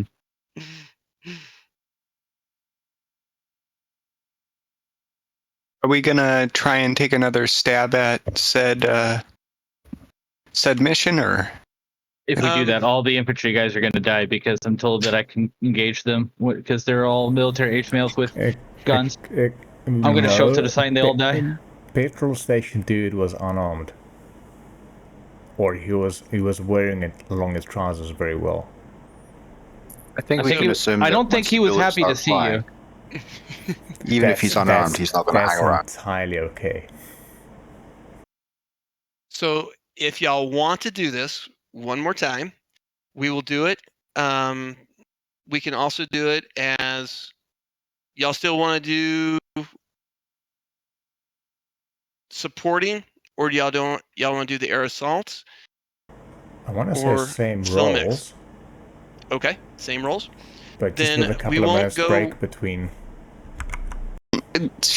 I do not have as much confidence in my ability to fly as it is to front seat, and the downside of that is you saw my capabilities of front seating. So that should tell you all you need to know about my... I didn't. All that we did was we heard your witness testimonial about how, Dan just sucks and he's the worst pilot ever and he's the reason you failed. So, that's not your testament to your skill. That's just... Well, clearly whatever happened, we were not on the same page. Wait, what are you flying this mission? I was going to see if I could hop in Zen's front seat. If we take another stab at it. But then you're nerfing Zen. I'm sorry. Dang, he said you have no skill. Grumble, grumble. What are out of curiosity? What are you comfortable? What helos are you comfortable with? The 2 that I mainly would fly is Apache or Shark, but I have not done Shark in a good long while, so that's why I'm like, Not for this, Okay. then. Yeah. I definitely need to brush up. This, I Alright, think, guys, I'm requires... hopping up. So Cheers. I'll see you guys soon. If we don't talk, Merry Crimbus and happy holidays. Have a good one. Friend. See you around. See you. Folk, out of interest, you were flying with your gear down. Is there a reason? My intention would be the Apache stays with the assault element. The Shark flies in really quick, does a 360 around the entire AO, and tries to see things, and then gets into a position to support, from either the south or the southwest, somewhere in that position, and provides that overwatch. And then the Apache escorts the Hueys until we get within, let's call, maybe a half a kilometer away. And then he breaks off and now does an orbiting around the objective. And you could fly, you don't have to be around north, you could fly actually over the objective. The whole goal is for you to try to get eyes on looking out the windows. So what I'm hearing is the Apache stays with the landing element. The Shark does orbits around the town just to get a visual of it, and then once we start to actually settle in for landing, the Shark goes to a BP, and then the Apache starts doing the orbits. In essence, yes. Let the Shark go ahead, and once he does his initial clearing to kind of say, okay, there's no tanks, no vehicles, I see nothing really major, then he goes and starts to get a little bit closer to the objective, and then maybe the road network to the south, he can go ahead and utilize that as his boundary. That's a good enough distance for him to be able to sling his weapons, and he can move from the southeast to the southwest to identify anything. And then recommended loadout? I would say just recommend loadout, just 30 Mike. That's what I would say. No rockets, no nothing. There is civilians in town, so I don't know if rockets are... Yeah, I would say no rockets for this one. Let me know if you can just back out just a little bit. Okay, right up, back in. 2 times. Right, a little more. Okay, so right to where you see the X where it says enemy movement. Mm-hmm. There is a water pond that's to the west. Is that the blue? Yep, that one right there. So that will be our staging, or in essence, our holding for the Apache and the Hueys. We will hold at that lake while the Black Shark goes in and does the initial recon and sets up a support by fire position and provides overwatch for the initial landing. You mentioned the idea of being locked in a box before, for benefit of my understanding and possibly for the Shark. Like, if he's set up, say, do you see where there's like waypoint 15 southeast of, yes, of the road? Like, if he sets up there, he still has freedom to like slide left, slide right to try and not have the smoke obscure what he's seeing, or not obscure the same spot. Yes, he doesn't have to be in the same spot. We can use that as his boundary layer. In other words, that's the phase line that he's going to be able, freedom of maneuver, to be able to move all the way to the west, all the way to the east. He's on the south side of that once he gets established. That's enough range that he's not close enough that he has to worry about small arms, and it gives him the capability of he could lead weapons onto personnel or targets. And he can also fly a little bit higher and so forth. So if he goes to that position, he'll be limited to 400 feet or less. And then for you in the Apache, you'll have the altitude 500 feet and above. 500 feet is close enough that you can fly over the center of town and be able to look left and right and be able to use your head helmet and utilize your 30 mic and punch holes in vehicles as well as personnel. For the helos that have the assault element, we're simulating that we're carrying troops. So we are going to orbit over the water, and then when The the pond black to the shark west. gets, yeah, that is the poo pond over in Afghanistan, the poo pond over at Kandahar. Once the black shark, once you get in position, you've kind of did your initial, you identified and say, hey, you know, where people are, you're cleared in. The route to come in is what you're really truly clearing. You're checking over the objective, you're checking over the town, and then where you see from the water to the objective, we're just going to do a straight line distance. So by you going that way, you've cleared that route for us. So you know there's nothing there. So that's Sure. clear. You've identified anything that's out of the ordinary on the city, so that's clear. Now you're in position for us to be clear. Clear do you want me to be in terms of orbiting the town? Because I'm gonna circle counterclockwise, looking at my big left window, you know, and as Lauren Oak said, you know, you've got limited time, so you know, time factor of how fast I travel and look out the left window in terms of, hey, wait, down the street, what is that obstacle? What is that clutter? Is that a dude? Is that a dude with an AK? Is that a tank? How many orbits? What are you expecting?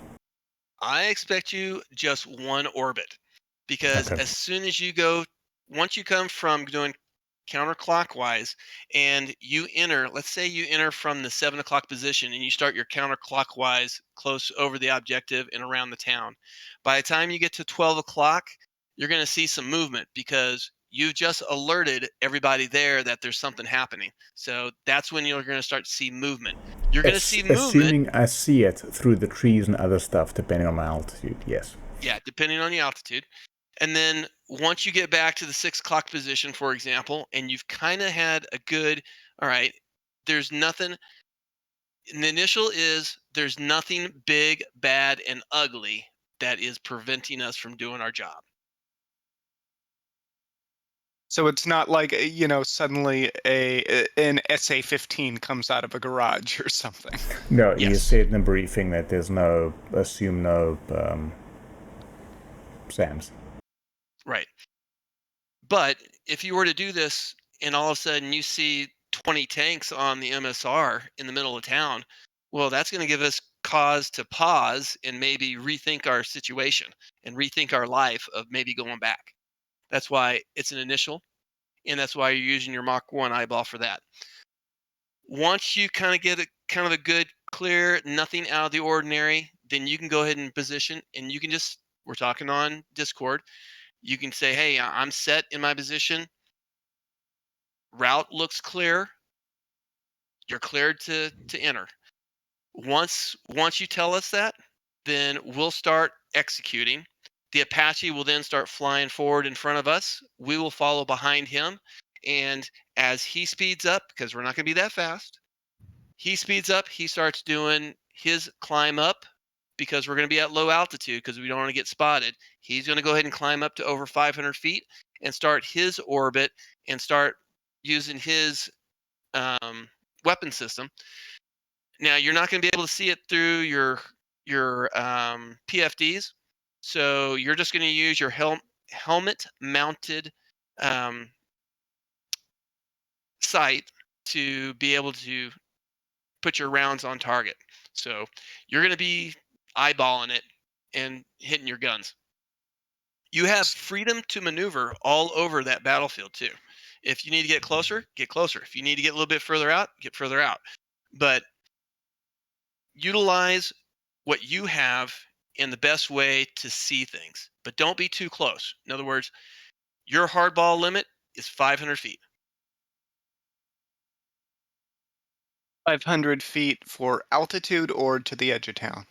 500 feet altitude AGL. Because I'm supposed to be at 400-ish max. Yes. He's 400 and below, you're 500 and above, to ensure no confliction. And we are flying in at 150. Fair enough. All right. Okay, I'm gonna probably try and set up south this time, 2K's distance instead of 1. Wider viewing angle.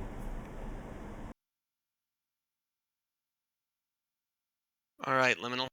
So, rules of engagement, pretty simple. Once we take off, weapons tight. We only engage if we are engaged en route to the objective area. Once we get to the lake, that is weapons free. If you see anybody with an AK, you have permission to fire upon them. You don't need to wait or anything like that, but use caution. You don't have to fire at every single little thing that you see.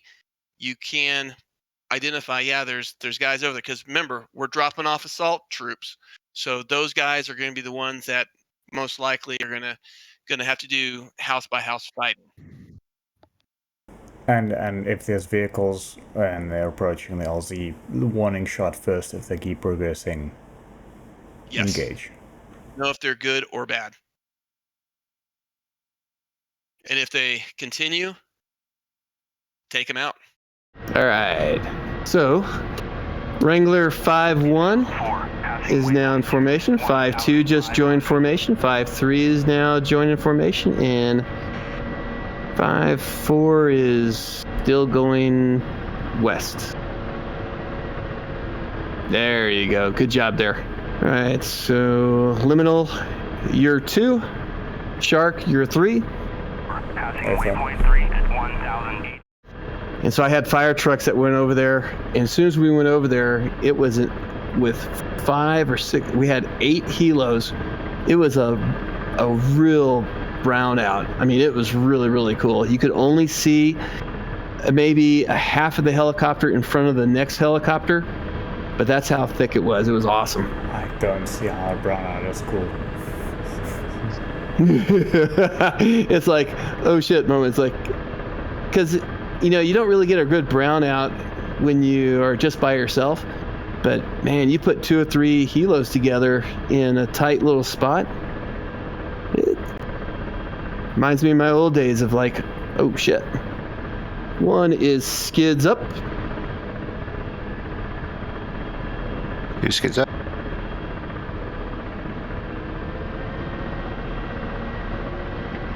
And can proceed about 60 knots till everybody catches up. Climb up to 500.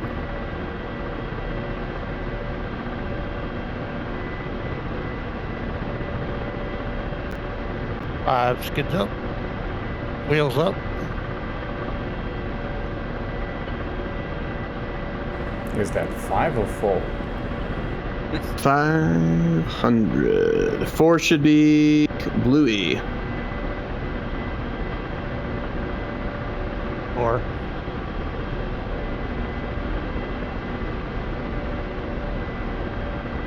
All right, 1,700 feet is going to be our traveling altitude. That's 500 feet AGL. And let's try this time. I'm still doing about 60, I'm going to do about 80 knots to have everybody catch up. So call out when you're saddled. Are you saddled? 4 saddled. 3 saddled.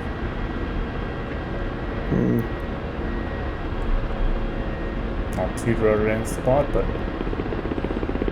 Okay. All right, one's going to go ahead and travel north side of MSR. Maintain about 80 knots.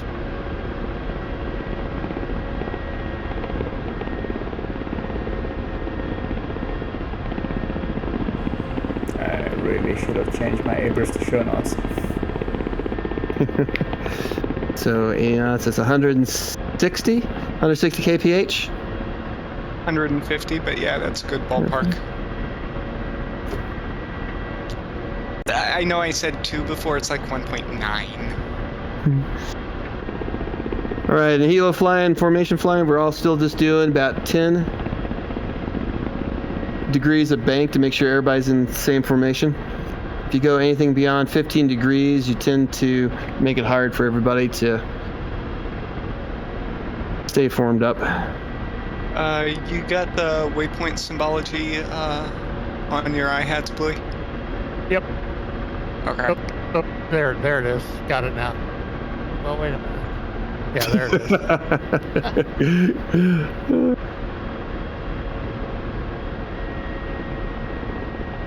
Right, so our intention is to stay in between the MSR and the high terrain rolling hills to our left. This will be our sector. So another brigade has the hill and the ridge line going north, and another unit has the MSR south.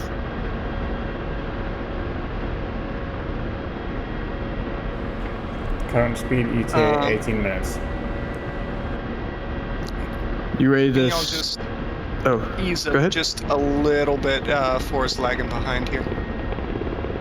All right, I'll slow. I was about to speed up. Yeah. We'll be on you in a bit. We're going about 95 knots. So. All right, we're gonna slow to 60, and then once you catch up, we're gonna go ahead and speed up to 100. Yeah, we'll be on 3 in about 10-15 seconds here. So. Yeah, I'm a little slow. So. It's okay.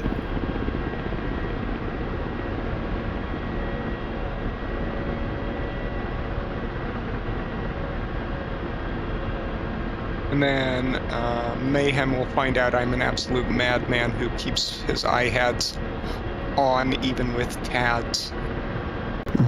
Yeah, you I guys just can start thought picking you, it. All right, Picking we're it gonna. up a little bit you now. forgot. Turn it off. All right, we're gonna start speeding up to 100 knots or 200, about 190 kph. Right, that's next.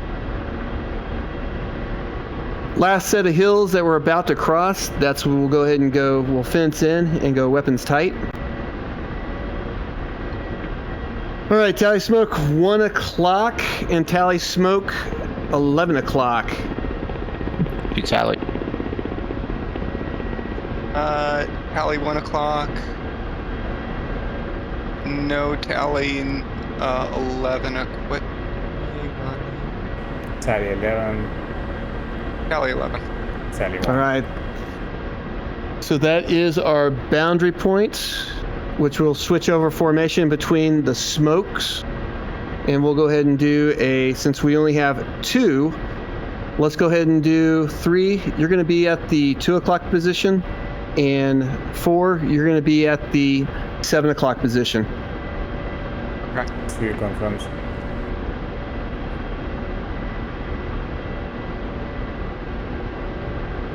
And then once we cross over the smoke area, we'll then go ahead and proceed down to 250 AGL. Fence, not smoke, or? Yeah, the smoke in between us to the left and to the right is going to be our boundary. So consider that the phase line. So once they get to about the 3 o'clock, that'll be considered our phase line. So fence and then? You should be fenced in now, and we're weapons tight. And then once we cross this next phase line, that's when we'll go ahead and do traveling overwatch.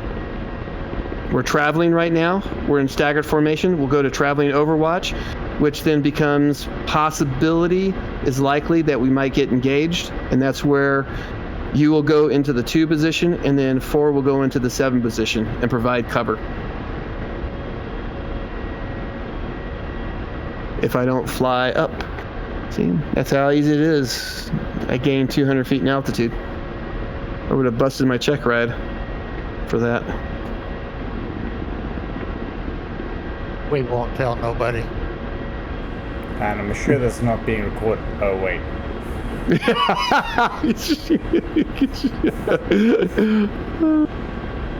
Being recorded, you say? Warning. Under I'm attack. getting a missile, a Warning. laser warning Under from attack. our You're 10 o'clock. you're welcome. Is that You're you? welcome. Are you lasing me for distance? A little bit. Okay, well, I'm starting to form the 2 o'clock position.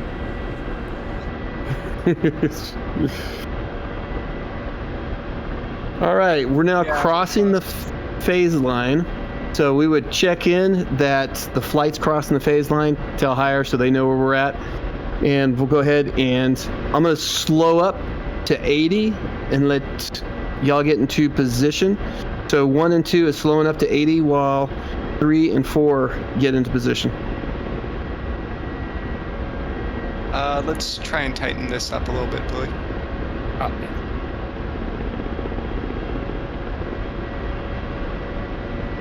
Because let's actually see how far we are.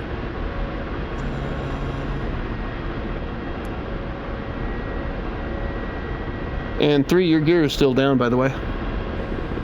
That's fine. Not saying anything. Small on a drag. It's a tactical decision. Yeah. What he said.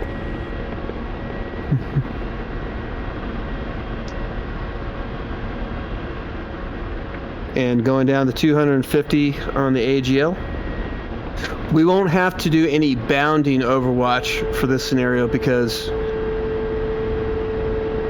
we're not looking at the possibility of like an engagement, like we're trying to hit armor and we want to make sure we don't get shot at.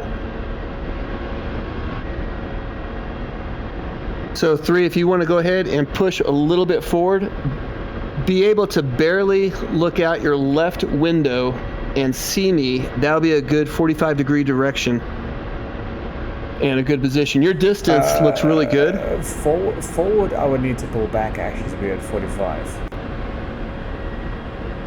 Well, you're tightening up some right now. Right now, because I was heading towards the target point. I assumed you were saying, go ahead. Oh, no. I was just saying push up. So you're about a 45 degrees. In other words, I'm at your 7 or 8. I have because right now you're at my 3. For 7 or 8, by the way. I've got out at 3 o'clock at best. Yes, you are 3 o'clock. You're supposed to be 1 and 2 o'clock. I think he's saying he'll lose visibility of you. Are you wanting me to be at your 7, or you wanting to have me? I want you to be at my 1 to 2 o'clock, and I want you to be able to be just far forward that you can look. If you look just a little bit forward in your cockpit to your left and see me. There's 0 ways I got vis past 90. So at the 9, I will lose you. Oh, really? Yeah. It's well, you need to get a new headlight. And it's got a crap load of armor in the cockpit. So yeah, I'm losing visibility of you about now. That means also like now, I don't know where you're at unless you have deadlift. Yep. You're in a good spot. I just slow up to go ahead and maintain the 100 knots. Cool. Let's slowing down 30%. I'm sorry. Yeah, 190 on KPH. I've got knots as well, neighbor, so... Oh, okay. I've changed that. So, 100 knots, you're in a good position. So if you get hit... Left, Blue. We want to hold that 7 rather than the solid 6. Or even at 8 o'clock. You should almost barely be able to see 3. Can you see 3 from your position? You talking to 4? Yeah. Where I'm looking at right now, you're over in my blind spot for my canopy bow. Excellent. That's good. That's about where it is. Because you can just move your head left and right, and if you see my aircraft at that point, then you know there's something wrong, right? 17 kSRs, 5 minutes out. And 3, do you tally smoke? Yes, we do. And 4, you're 4. 3. Yes. Sorry. 3 tally smoke at 12. Roger that. No other smoke visible. Okay. I'm reciting the shepherd's prayer. Alan Shepard, don't let us screw up. Or don't let me screw up.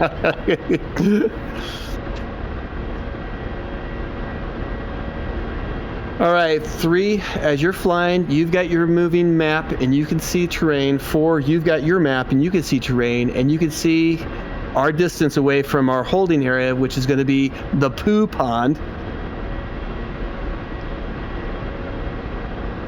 And the poo pond should be just on the other side of the hill that is north of the smoke. Or on this side, just this side, north of the smoke. So the difference between us coming in from the south and us coming in from the west is they can see us really far out compared to from the south. We were a little bit closer, 5K out, with the terrain being able to mask us. And this doesn't allow us to be masked. Again, 2 fires at landing zone. 1 big, 1 small. Immediately see some dudes out there.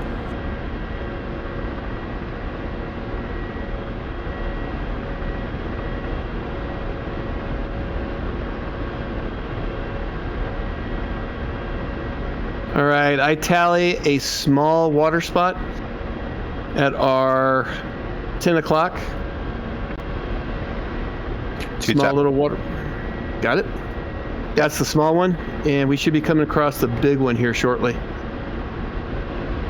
Copy. And 4 has fallen back here just a little bit further too, so. It's okay. We're going to go ahead and slow down. 3. This is 1. I have eyes on our holding area, the poo pond. We are going to hold at the poo pond. You are cleared in towards the objective. Are we now weapons free against hostiles? We are not until once we get and leave our holding area, that's when we are free. We're still weapons tight. He is weapons free since he is now past the poo pond going in towards the objective. Gotcha. All right.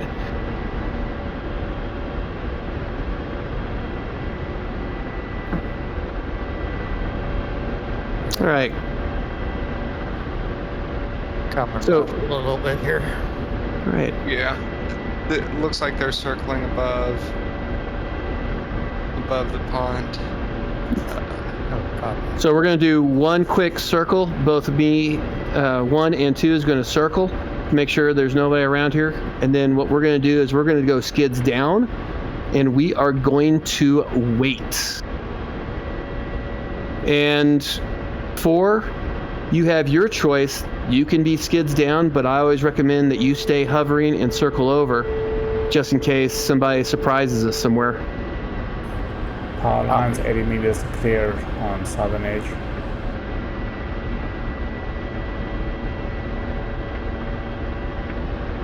All right, 1's going to be on east side of water. I'm going to use the water. Copy.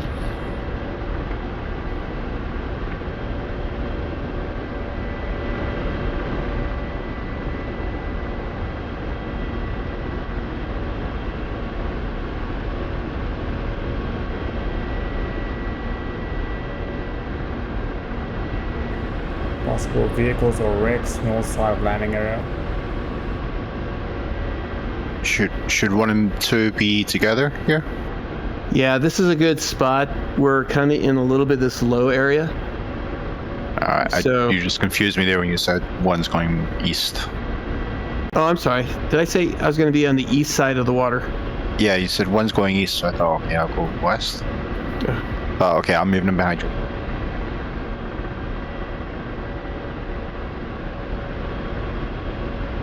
All right, 4, you're providing security. For you guys? Yep. Yeah, Bluey, let's go right and just sort of orbit around kilos basically around the pond. Stationary truck, north side of town, outside of town, well, on road. So they're off our 1 o'clock. Oh, that's visual. That's a lot better, 3. A lot better than what? A lot better than last time. Okay, we want to orbit perspective last time, so clockwise, correct? Currently for this one, yeah, there's no tasked orbit direction for us. So we're just gonna take a nice clockwise over the town. Once we get to it, we'll want to take it counterclockwise. So. Oh, hell. So I see you're still at 1,800 feet. That's a good altitude. And you're able to look outside on your left.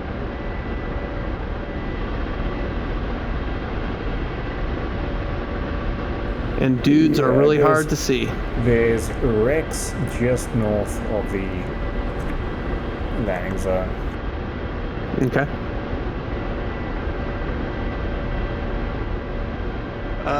Loosen it up just a little bit here. 3 is egressing south to battle position. All right.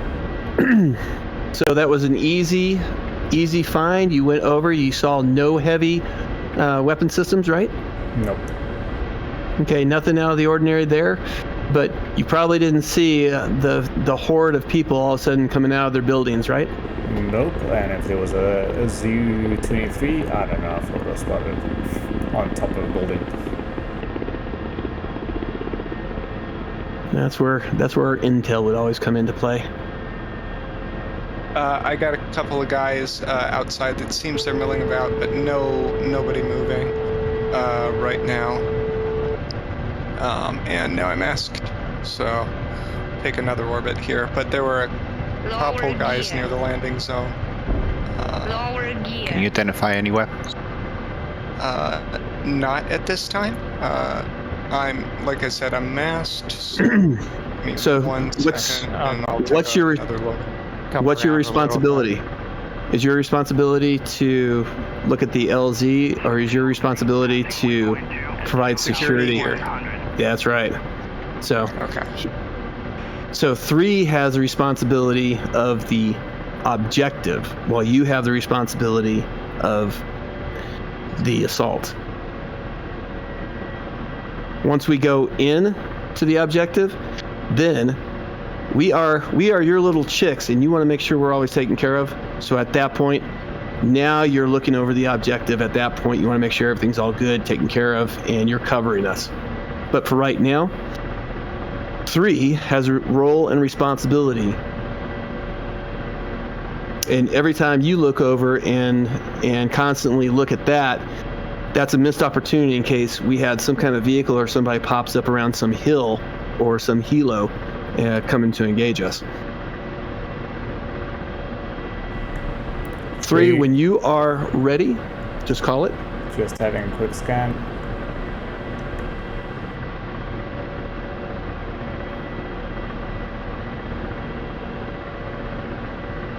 Two, when he says he's in position and set, then what we will do is we will go ahead and at this point we'll maintain 150 altitude AGL, and we're just going to go at 60 knots.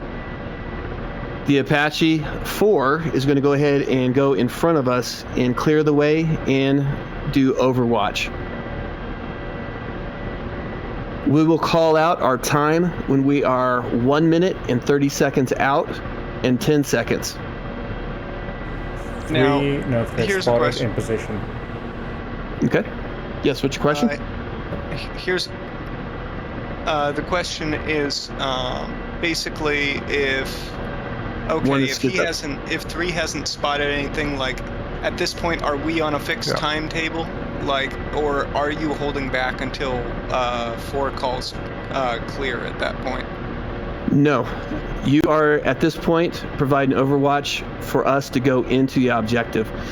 3 has eyes on But because you're going in to lead, you're going to start providing that support and circling the objective, making sure prior to us getting in there, as we're coming in route, we are covered. Okay.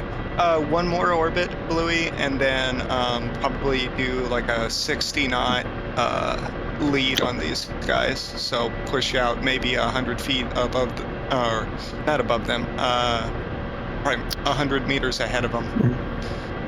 Yeah, I would speed up to about 120 on your speed to get there really quick, and then you can adjust your orbit speed according to what you need. Well, we're orbiting you currently, and so we're behind you, and I'm just saying for him to come around once more and then, you know, break our orbit around you guys. I want to say there's a third explosion or fire pot now that I didn't pick up before. No idea of the cause. No debris, no movement. At this point, are we transitioning? Dude's moving north. Armed. Okay. Engaging. Okay, so he's engaging. We're moving. So 3, you are now weapons free. 2, this is 1. We're going to go ahead and do 60 knots. 2. Are we? Are Hellfires authorized at this far out, or only cannon? No, only cannon. Okay. Minimum impact to civilian casualties. Okay. Unless you see something heavy like a tank. Right. Take us a little bit to the right of the smoke, and then we're going to do a counterclockwise orbit. And that's what we're going to do from there. Also above 500. Springfield 3, passing waypoint 3 at 1,700.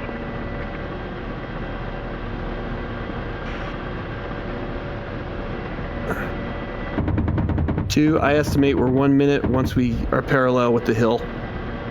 2 copy. 2 saddle right side. Let's go ahead and go. Let's go ahead and go column. 4. I do not have visuals on all the AK dudes. They would. Some of them are hiding behind the smoke.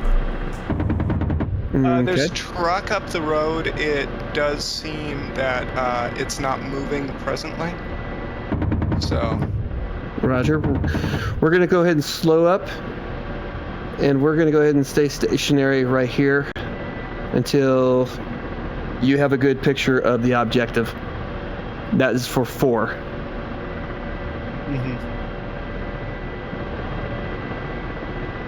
Okay. Yeah, there's a bunch of guys out there. Keep us above 500 if you want to go a little bit higher and just towards the edge of the, you know, just beyond the outskirts of the town. 3. Everyone stayed that I could see around that area, but they were obscured by smoke. Yeah, there might be someone there's close to the landing zone. Yeah, let me try and get lased on that. 1 skid down, 2, you can go skids down.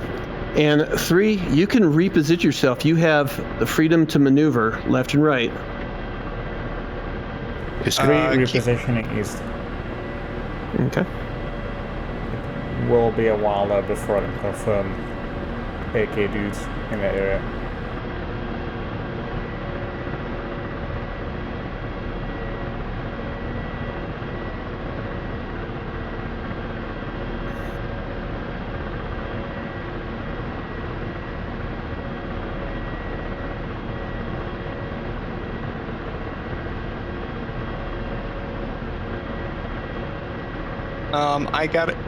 I got a group of dudes out in the open, far side of the town from where we currently are.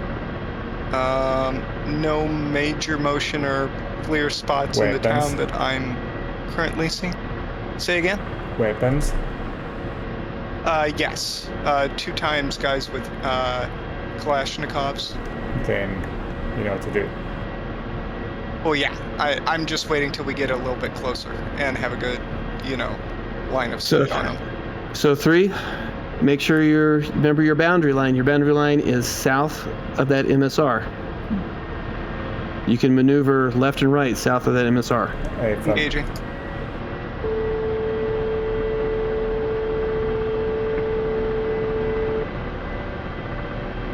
Good kill.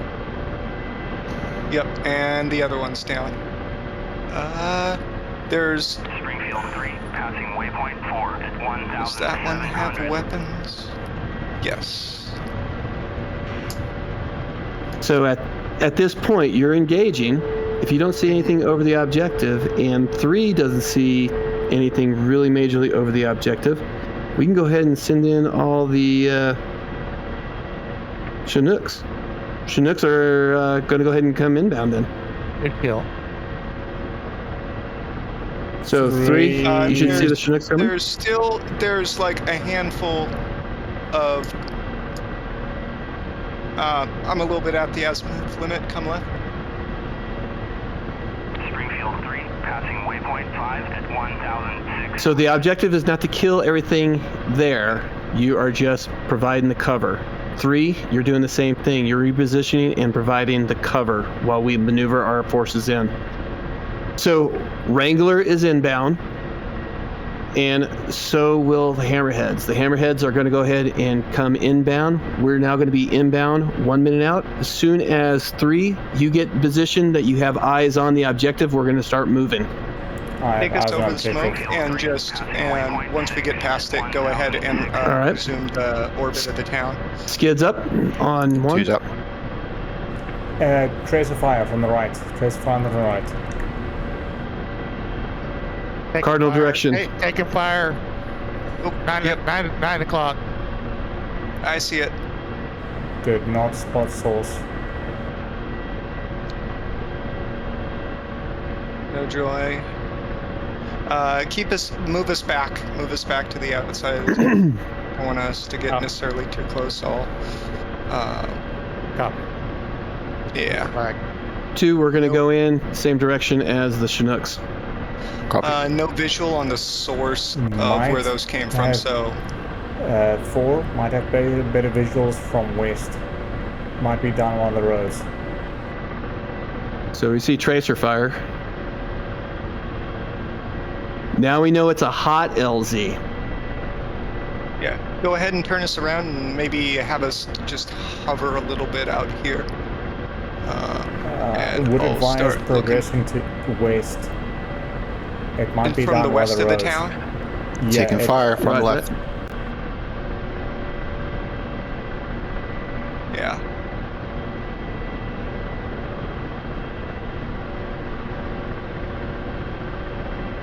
Okay, so 1 and 2 is 1 minute out, coming from the south.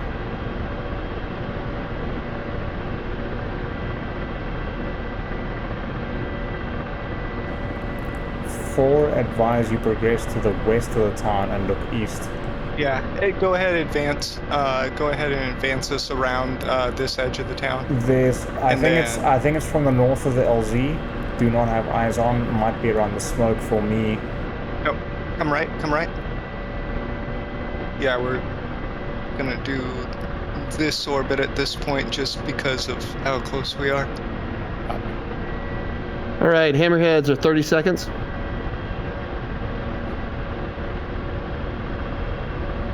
You got so both of y'all for providing Overwatch. You got also lay down suppressive fire in the directions that you might see those enemies.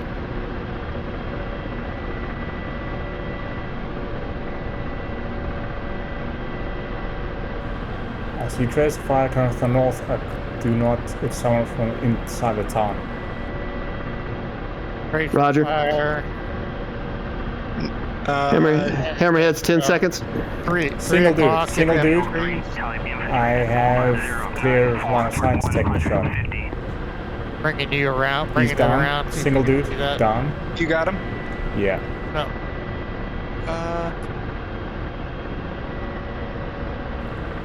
Keeping an eye on the area. Backing away. Yep. I've been creeping forwards.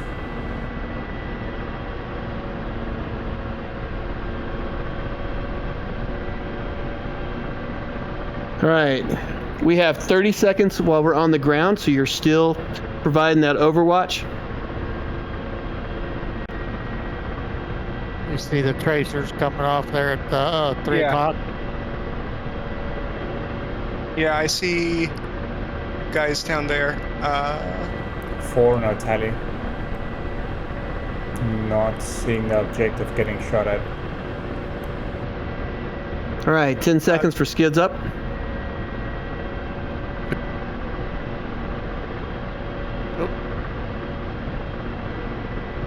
All right, all my guys are off. 1 is skids up. 2 skids up. Back us out a little bit. And now we're going to go ahead and proceed out towards the river. To our right. To our right. And just hold, slow us down just a little bit. Single dude taking a shot north. There's another one around the corner of that same building. Yeah, okay. Lift is clear. At least Hueys are clear. Now what the Chinooks. They're doing whatever the fuck they're doing. You're still going to watch the Chinooks. And 3, you're watching the Chinooks. 4, you're going to go ahead and watch the Chinooks. And the Chinooks are going to be leaving out here in just a second. We are proceeding over on the other side of the road, and I'm just going to go ahead and land both 1 and 2 here, and then wait for y'all to finish up. There's one directly below us. He's running. Probably get some distance, and I'll turn back in. Yeah. Well, turn us right, push us out, and we'll just keep our eyes on the Chinooks. Chinook taking fire from the north. It's behind the smoke for me. I'm taking a hit. Don't care.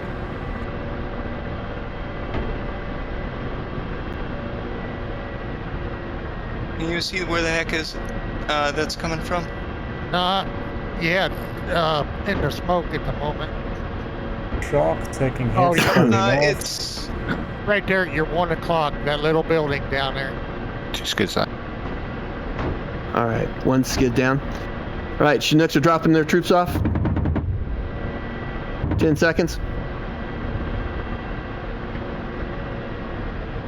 I think you're right over the top of it. There's a helo right over the top. That might have been Shock just took out one dude. Although I have abandoned my post of overwatching the Chinooks. Get up here.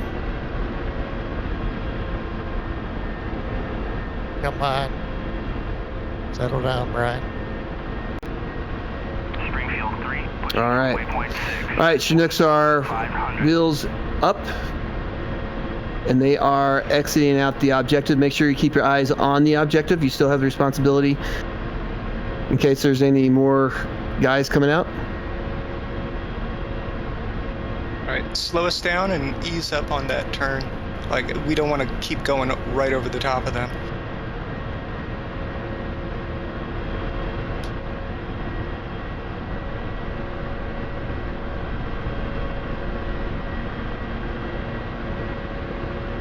Uh-oh. Uh-oh?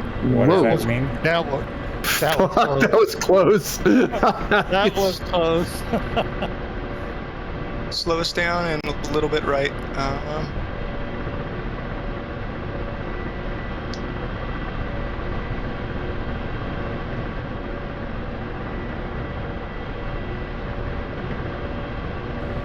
These guys are circling everywhere.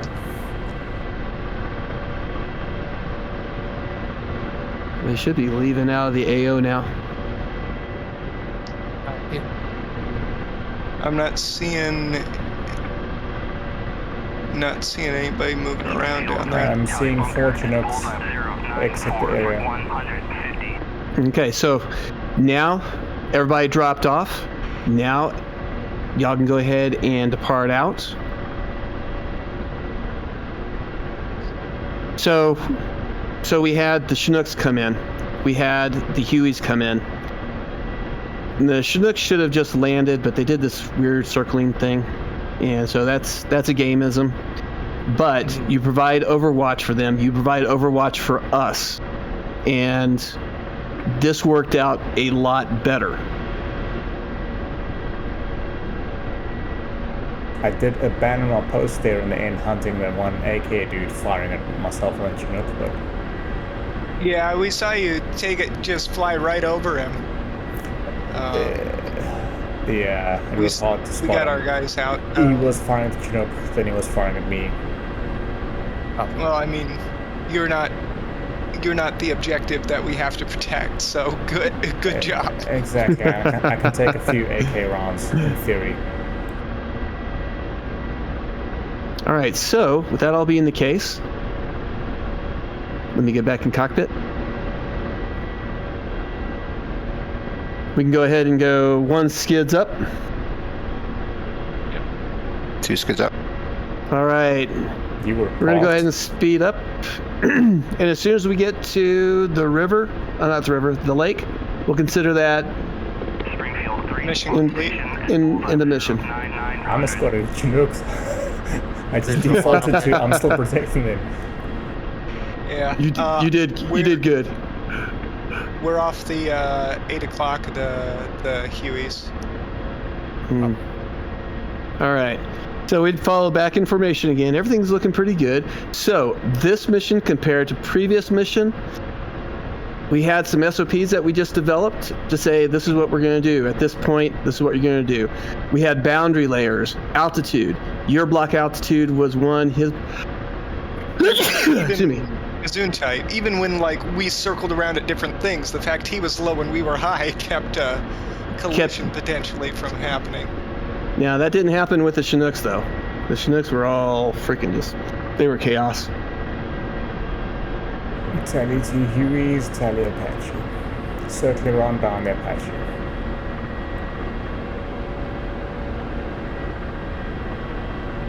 All right, Hammerhead's going to be on the east side of the lake.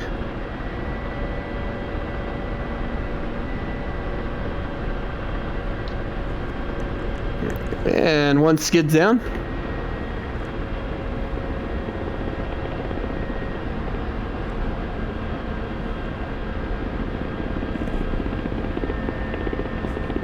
Springfield 3, pushing 2 skids down. 1 at 1,900.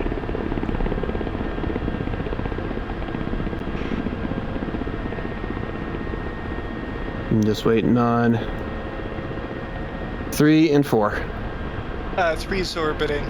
Or, I'm sorry, 4's orbiting. 3's behind. 4's behind 3. Do we want to touch down next to you guys then? Yep, we'll consider that. We'll consider that in the mission. All right. See if you can bring it down without us turning into a meteor.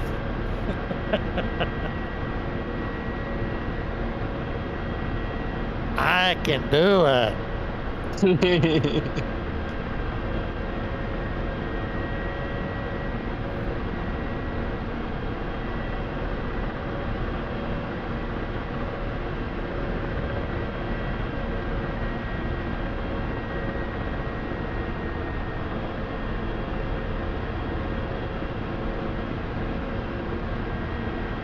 Springfield 3, on station at bullseye 095 for 140 at 1,600.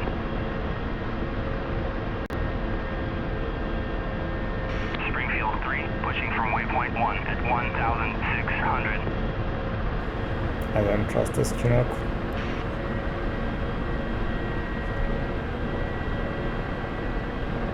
I really don't trust this Chinook. I don't trust me yet. No, I trust you way more than I do whatever this dude's doing.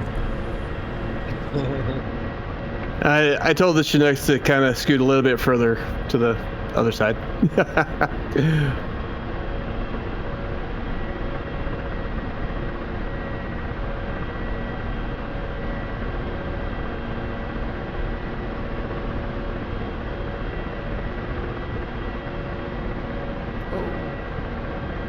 All right, good job. Skids down, skids down. 1, 2, 3. Maybe. Just drop that collective. There we go. There we go.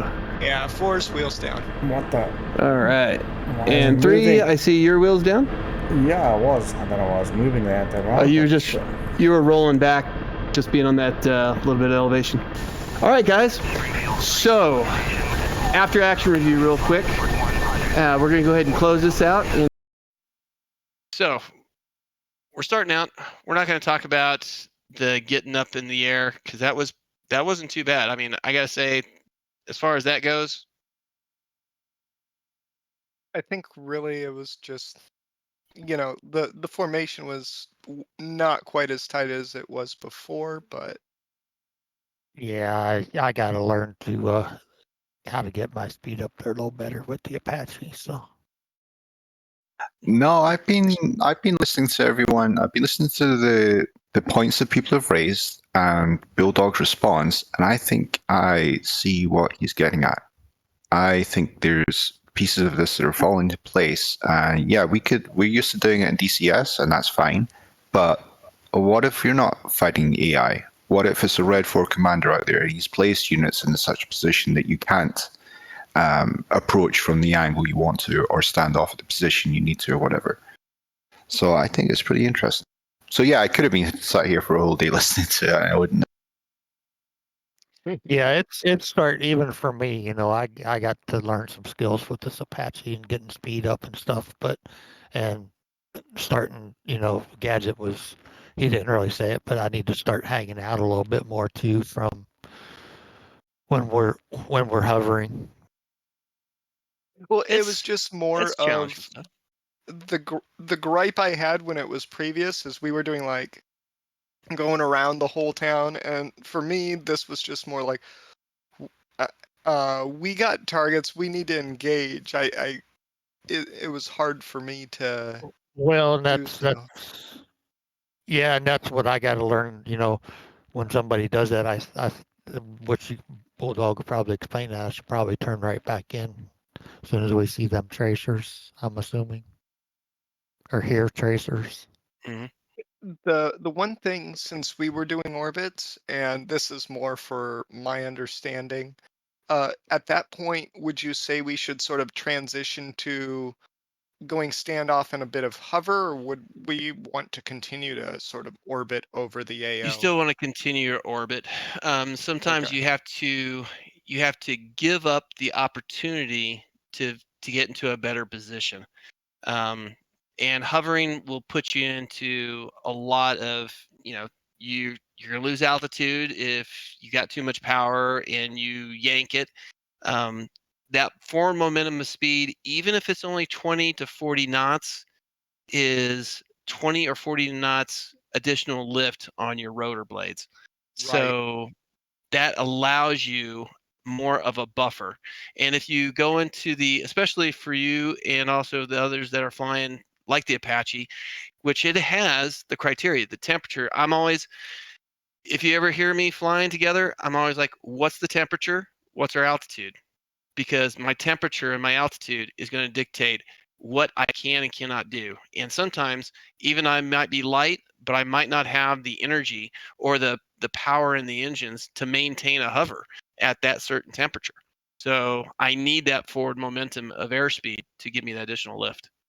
Well, it's more, I'm not talking like hover and arrest forward momentum completely, but sort of like come further out to the town, and instead of doing the circles, you might take this wider curve out there just so you have more sort of not time on target, but time to engage said target. Yeah, there's nothing wrong with that. Because there was a couple times where we'd go over a building and the cannon couldn't traverse to that, right? And it's like, I know where he is, but I wasn't able to hit him on the first pass or whatever. So at that point, do I go? Is that not an we gotta issue come around quick. of keeping your cannon always, if you're flying in an orbit, keeping your cannon 90 degrees off bore? Well, I suppose that makes it worse, then it makes it live and possibly shooting at civilians if something goes wrong, maybe? Don't know. Yeah. Now that's where you said at the beginning too there, you called it out, the barometric pressure, Bulldog. So that's kind of important to get that set, because I heard you say it and then I never even looked at it, to be totally honest. So well, I mean, we got a radar altimeter but what if your radar altimeter gets shot out? Right. That's fair. So talking about formations, so you can see the spread in what you kind of think distance is. So liminal, look at the distance. You got 1, almost 2, maybe 2.5 rotor widths. And 3, you're now catching up. And now you're about, well, let's call it 3 or 4, but we're changing our formation up. But you can see how close that is, and you can see how close you were. I think as this far is as where we being called it to slow down, and then we could catch up. And I saw that, so you can see we're doing 160, slowing down even more. You're speeding up, and so we're starting to get back together again, which is okay. When we're flying formation, when we're taking off, we start out slow. That's why I call out the 60 knots, because 60 to 80 knots is almost all helicopters. That's about their sweet spot, that you have the most energy versus your power that you have available, and you have the extra. If you go a little faster, you. Oh, I was just going to ask, is that what they mean by the bucket speed is right around in there? Yes. Yeah. So we did this formation. Now look at this. Look at how this looks now compared to what we did earlier. This almost looks like perfect picture from the demonstration, right? Maintaining a little bit of distance, get a little bit off, it's like that. But that sight picture, what does right look like? How close is it? And you can see liminal has the sight picture, and now he just maintains that sight picture.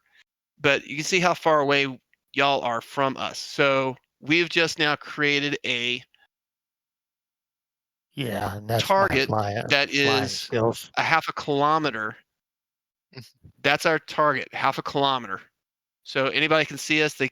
It's easier to see us compared to if we were this tight, we'd only be 200 meters. That's our target width. Yeah, 200 I meters. slipped up the speed there for a bit.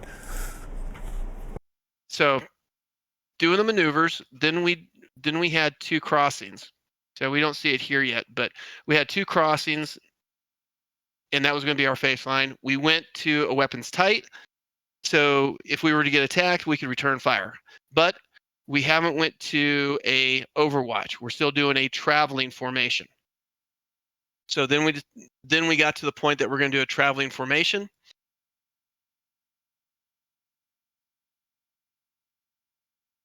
So now you can see, now the difference with this is almost like an L shape. I think that was more us trying to figure out, like, we had the 7 o'clock position, and then Volk was like, I can't have eyes on you guys if I go faster than the 3 o'clock. Yeah, what I assume is I need to be on your he was 2, just is like doing his I've best to barely got... keep you in sight. But is that the best way to would that be the best way to protect us? I'm not saying it is. I'm just saying what I'm seeing going on here. So now he gets into a better position. So now he's out there. I can still see him, and I can see if there's any tracers. He's 1 kilometer away. So that's pretty far, but we would be watching him, so we would adjust ourselves, and we'd also call out our speeds to make sure that we are tracking the same as he is. And you are also in a good position, so you're pretty much protecting our flank. He's protecting our other flank. And now you can see there's that small hill formation, and our lake is right about there. So we see and we identify where the lake is. And what's our next phase of the operation? To now go check out the objective. So that's what we were supposed to do. And how did we do that? We did that with 3. As soon as we see identified the lake, we're going to hold. That was the signal right there to push.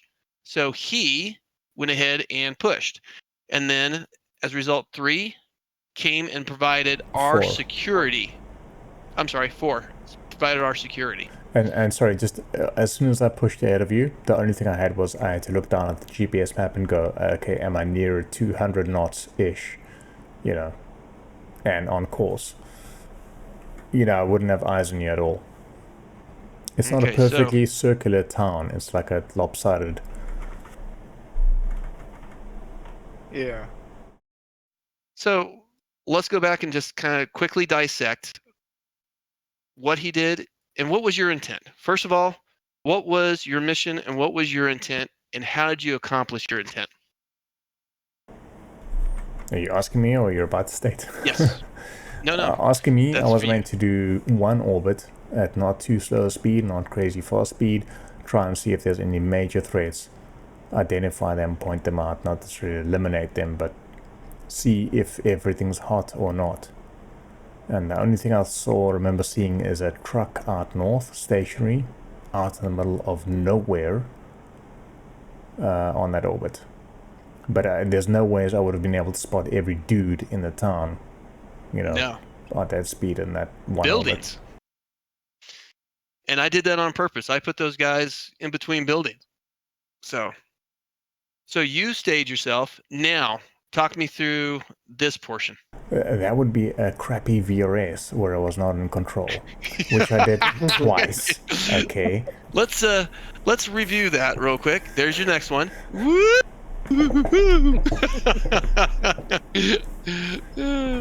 But the first one I think was way better. That one right there, that was good. He was losing speed there.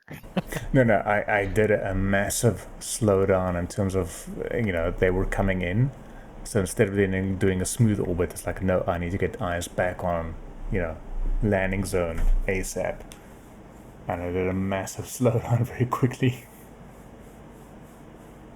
So you got in position, you got to a stable hover, you stable identified... being a relative word there. And then you said pretty much, okay, I'm in a position. It looks pretty decent. So now we're going to do with the go. And our go signal was pretty much you ready. Yeah. So you were ready. And that's when I said, hey, I'm slightly seeing dudes. Mm-hmm. Which rules of engagement allowed you to do that. Yeah, my yaw control was not awesome on the guns there. In terms of being a parameter of the guns. So let's back up real quick and let's talk about providing Overwatch. So you provided Overwatch. Your primary security responsibility was the assault team. And we did talk about while you were flying, hey, if you're watching them, who's watching us? Kind of business. Right. And then at that point, so what I did was just sort of I'm like I said, I'm one of the mad lads who just keeps their helmet sight on, or not the helmet sight, but like even with TADs, just keep it slaved.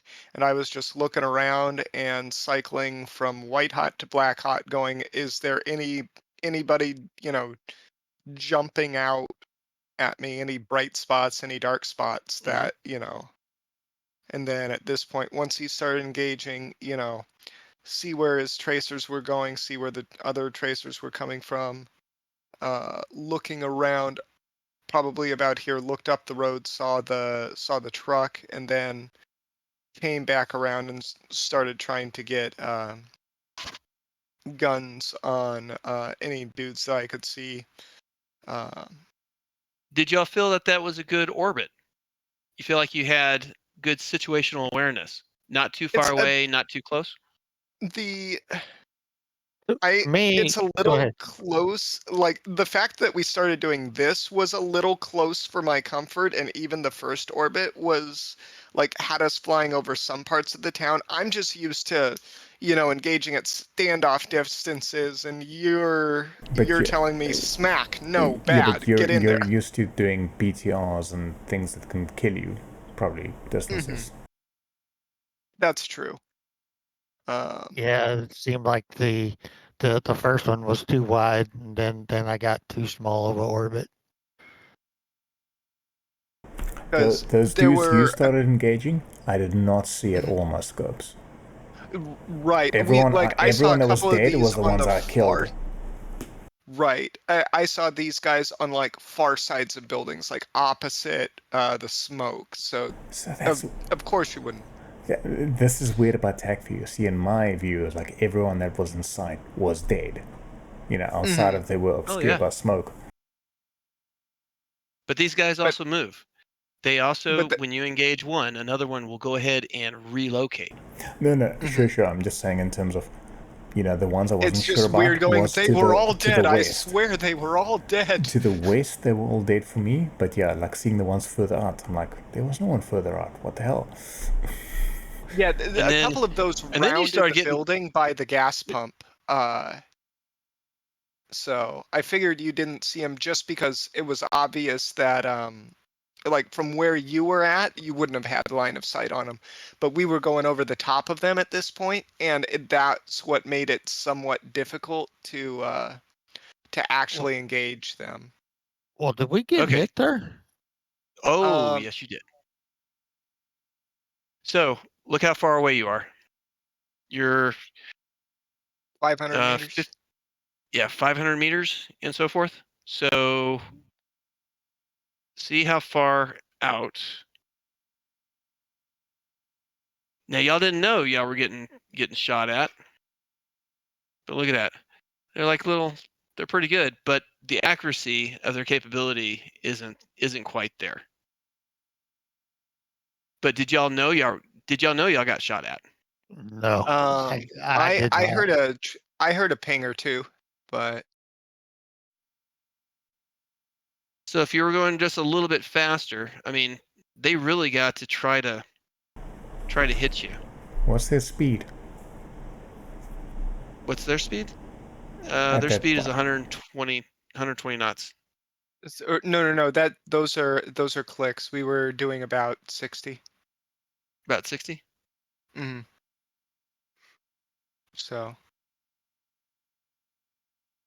So you saw them, you came back, and talk me through the portion. We said, okay, we see the Chinooks coming in, they're getting fired, we're going to go ahead and pre-position. So we go position for the second run to come in. The Chinooks are doing their thing, and they're getting hit. That's why they are flying all erratic, because they are like, oh shit, getting hit, trying now to evade. Yeah, because that's more of the question I had of just like, this ain't clear. Like, do we have a very limited amount of time to clear it, or do they come in when we, give them the green light? These guys will come in as soon as you have entered the airspace and the guys form up, the enemy forms up, they start their time en route, because that gives a limited amount of time for the bad guys to run into a position to engage the helos coming in. So it's basically the longer we wait, the more they can defend or prepare. Yes. So a lot of things happening now from.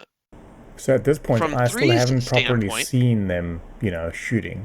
I just didn't see the tracer fire. It wasn't popping up through the smoke. So do you feel like you're kind of back into that little box? You're just kind of like stationary, just kind of looking? Well, I maybe was moving left or right could have helped. Yeah, but the thing is, those smoke things are so large, I'd have to circle around like 70 degrees before at an angle. Yeah, that's what it feels like. It's such a dead zone. So it's not like I should be more move or I should be further out. It's just that's the angle that there is, from that angle. So, providing the elevation. Sorry. What I was trying to say is there was no other. Every angle would have some way of obscuring my line of sight. Yeah. So you'd call this a very difficult, difficult mission. The only exception would be if it was basically if I was pointing from east-northeast towards the landing zone, because then the smoke would only obscure, wouldn't obscure anything of the town. Mm-hmm. So it also stinks that there's no like buildings represented in the TAC view to see just how how the buildings, how hard it'd be to engage. But you did pop off a couple of more shots. Yeah. And it looks like you took out some more guys. One dude. Yeah, and then there were like 2 or 3, because that. Do you remember how there was like the gas station attendant or whatever? Yes, he was I on this love time. that gas station. He was Yeah, that was well, on it. he was there, but what I'm saying, that building, there were 2 more guys around the corner, from that I was trying to engage. So I did get kind of close to the Hueys, yeah.